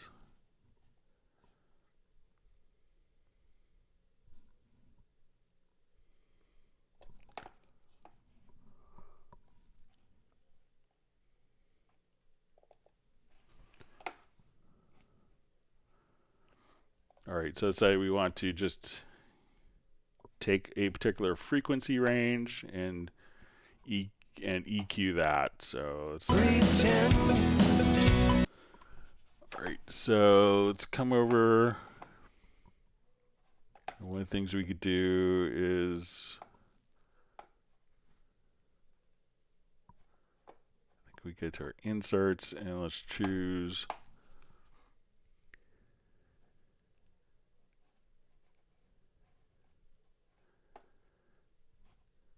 I think the imager would work.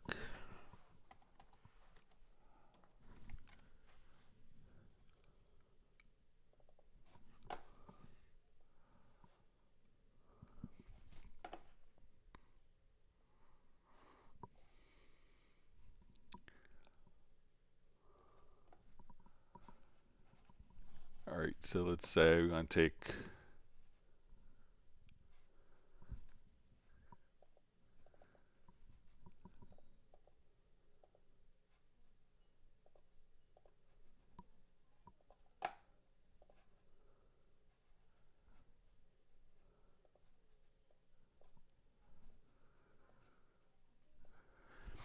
okay, so let's say at this point, let's see if we could.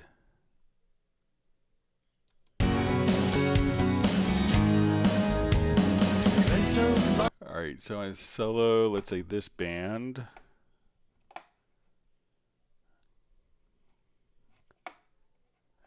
Let's see if I may have to duplicate this track, but here we'll. All right, so let's say. Far as to pretend that I didn't care. All right, so we take that and let's just add delay. So let's make it like 500 to 2K.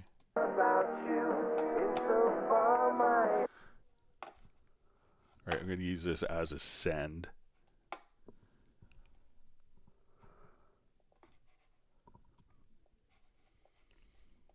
Okay, let's try doing it as a send here. So I'm going to add an effects channel.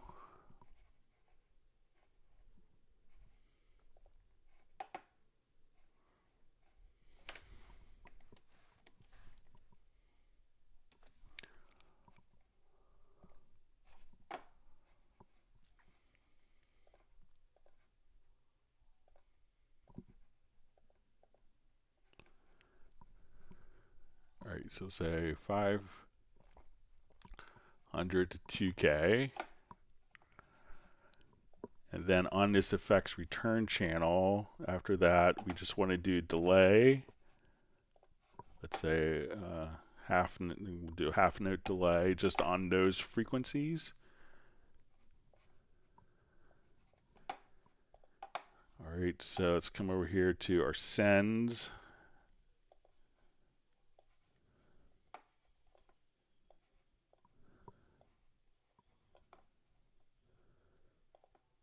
So far as to pretend that I didn't care about you. Right, so now I could bring this in.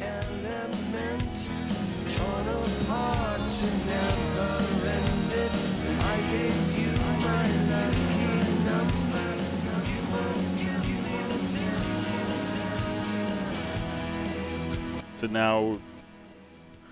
now we could, you could blend that in and just take that particular frequency range of 500 to 2K. Face of H is black and gray, frozen in a never-ending solid lights of woken dreams, shattered ways of that contentment. So let's come over, let's say, to our mixer.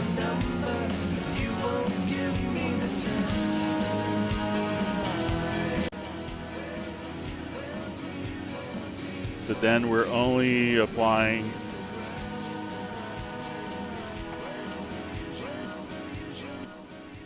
and let me just make sure I have the imager set correctly here.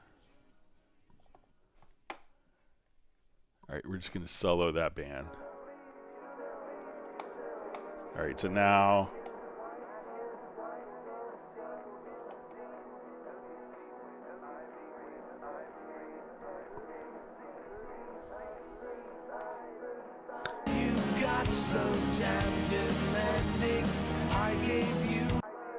So that's just the delay that's being blended in. So we're only delaying the frequencies of 500 to 2K.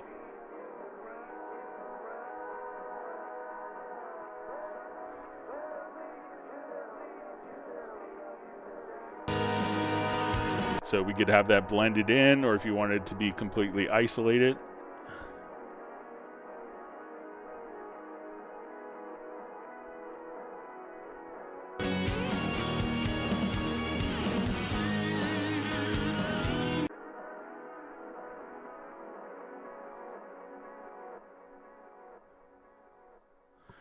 So let me know if that's kind of what you want to achieve, Harry. So you want to cut the additional 500 2K in the original. So let me know if that's kind of in the ballpark or what you wanted to accomplish, Harry.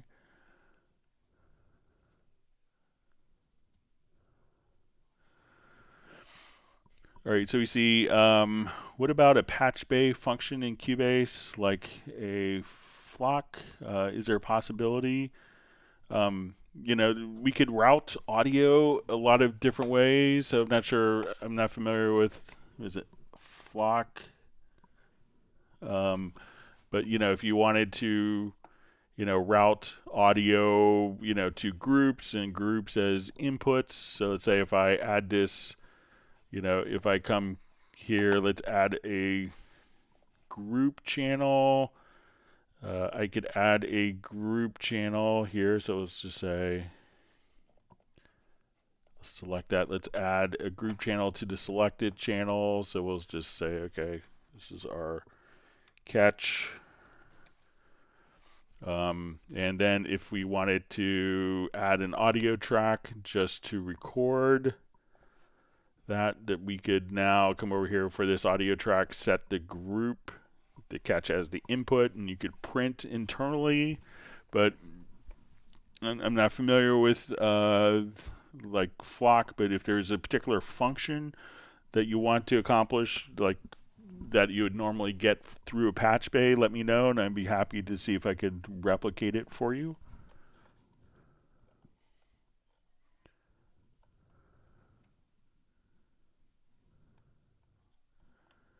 All right, let me see if I've missed any questions.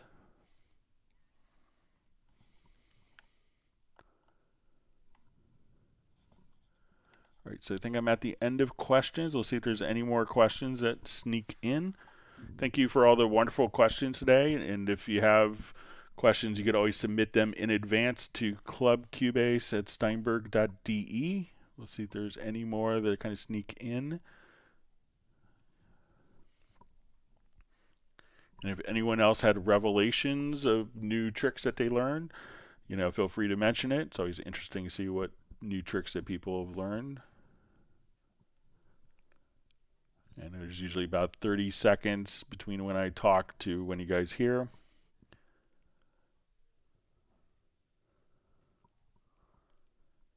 See if there's any more questions that sneak in.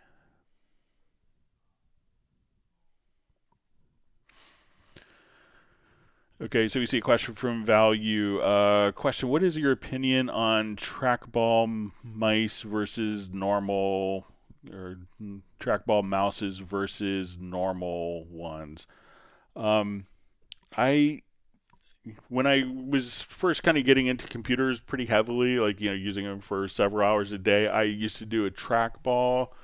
And I find it, and I like the trackball because, one, you didn't have to move it. At that time we would have to take the ball out and clean the little sensors. It wasn't optical.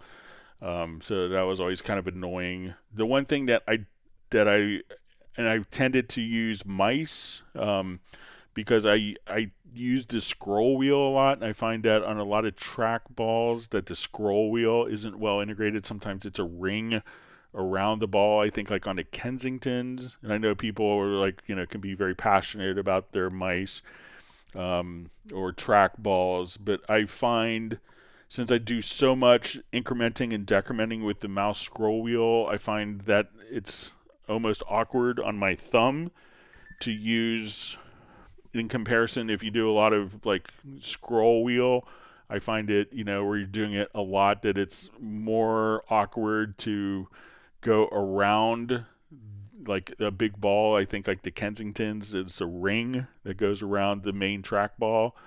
I'm not a fan of repetitive stress injuries, and like being a classical bass player, before people were really using computers, I was the only one in my college studio that didn't have to get carpal tunnel syndrome. It's pretty typical, ironically, in orchestral bass players and pizza cutters who do kind of the same repetitive stress motion. So I make sure to change my, like some days I work with a wrist pad, some days I don't, just so I have different angles. And I make sure to always kind of change up my hand position when I'm working a lot, so I don't have kind of a repetitive stress injury. But I haven't like ventured to a trackball in a long time personally. So.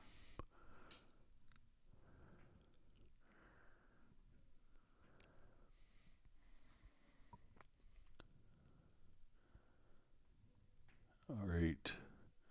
See, Benny just says he learns an incredible amount every time. See, Value says, "Oh yeah, I see. Thank you, Greg. That was my fear because of the scroll wheel." So I think if there was a trackball that just had like a sensor of a scroll wheel, maybe if that worked. But I haven't experimented with trackballs in a while. So generally I just have kind of an inexpensive mouse because I have like 3 computers that I switch back and forth between. So I have a mouse. And I always want to have like a mouse with a quiet click. Like if I'm doing tutorial videos, I don't want to hear on like every time I click the mouse. It's always annoying to me. So my mouse and keyboard, I could switch back and forth between 3 computers really easily. So, all right.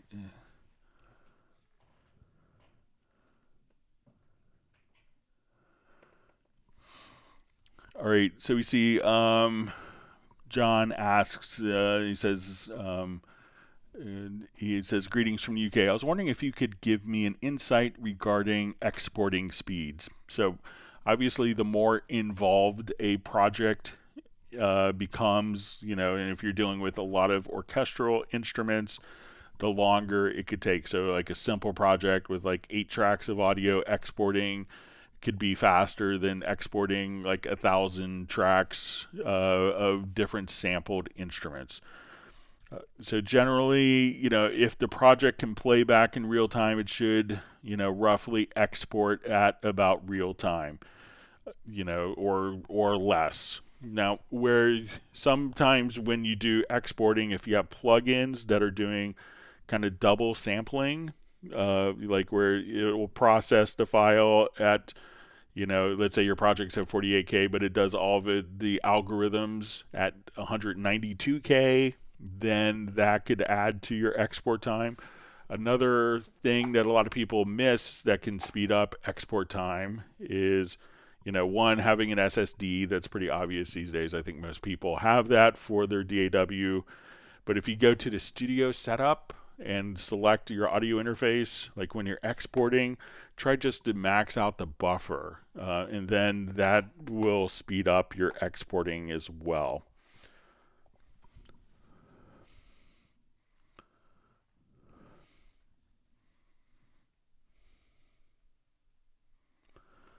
All right, and I just see from John, he says, I use Ozone and Gullfoss for mastering and exporting seems to take too much time despite having an 18-core PC. Any help would be appreciated. So if you're doing, like if you have like one, if you have let's say they're both running on the same track, like let's say if you have like monster plugins that are on like the master bus in your project. So if you're here, so if everything is on a single track and you have 18 cores on your PC, it's just how DAWs work, and they all kind of work the same way, is this track is only going to be able to access basically one CPU core. So you could have 18 cores, but the plugins don't, You know, if you put the plugins across 18 different channels, then it would split out the CPU load. But if you put like, you know, 6 monster, like big plugins, heavy processing plugins on one track, that can make your exporting time slow because that one processor is getting hammered, and it's not necessarily allocating those across the different cores of your computer.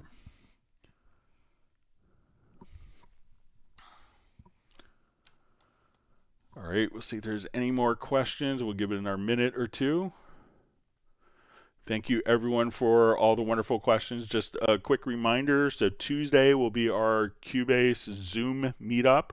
We'll have the link provided in the session. You could also email me in advance, and I'll be happy to give the link. So what happens is we usually have a live stream for about 2 hours, and then the next 2 or 3 hours, we generally just kind of I'm not sure if we'll have a guest this time. I haven't asked anyone yet. You know, we've had, so I was thinking maybe for August to get a guest, but it'd be nice to catch up with so many people. It's just a wonderful way to meet different people.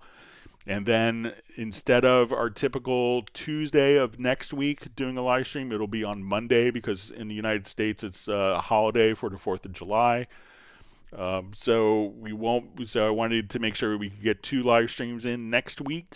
So, you know, just be aware of that. So, you know, it'll be Monday and Friday of next week. And then I think we'll be, for the rest of July, on our typical Tuesday, Friday schedule until any other holidays. All right, so you just see from Sable Winters, she's saying when. So we'll start... usually the Zoom meetup will, in California time, we usually do it 2 hours after the live stream, so it's going to be 3 p.m. On East Coast time, 12 noon, California time, or West Coast, and I believe that we'll put it at 8 p.m. England time, or in London, and Central Europe will be 9 p.m. So. And that will be our Zoom. So, all right, we'll see if there's any other questions that sneak in. I want to thank everyone for all the great questions that you submitted, and hope that everyone's learned a new tip or trick. And I appreciate everyone spending part of your morning, evening, afternoon learning more about Cubase and becoming better Cubase users. And we look forward to meeting many new people on the Zoom meetup. And see if there's any other quick questions that sneak in. If not, we'll go ahead and wrap up. All right, so we see Scooter B says how to download Cubase. So when you purchase it, either from a dealer or from the Steinberg online shop, you'll get a download access code. And at that point, you could, once you purchase the program, at that point, you'll get a download access code, and that will contain your license. And you could download it using the Steinberg download assistant.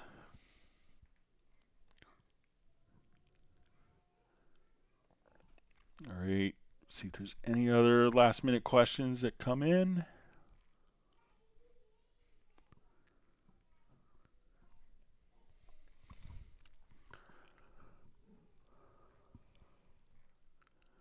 All right.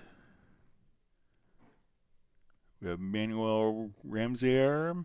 This is late today, but still here. So glad you can make it. Let me know if you have any questions before we wrap up. All right. We see Capital Razor just saying thanks. We see Agent K saying thanks. Appreciate everything that you and Jazz do.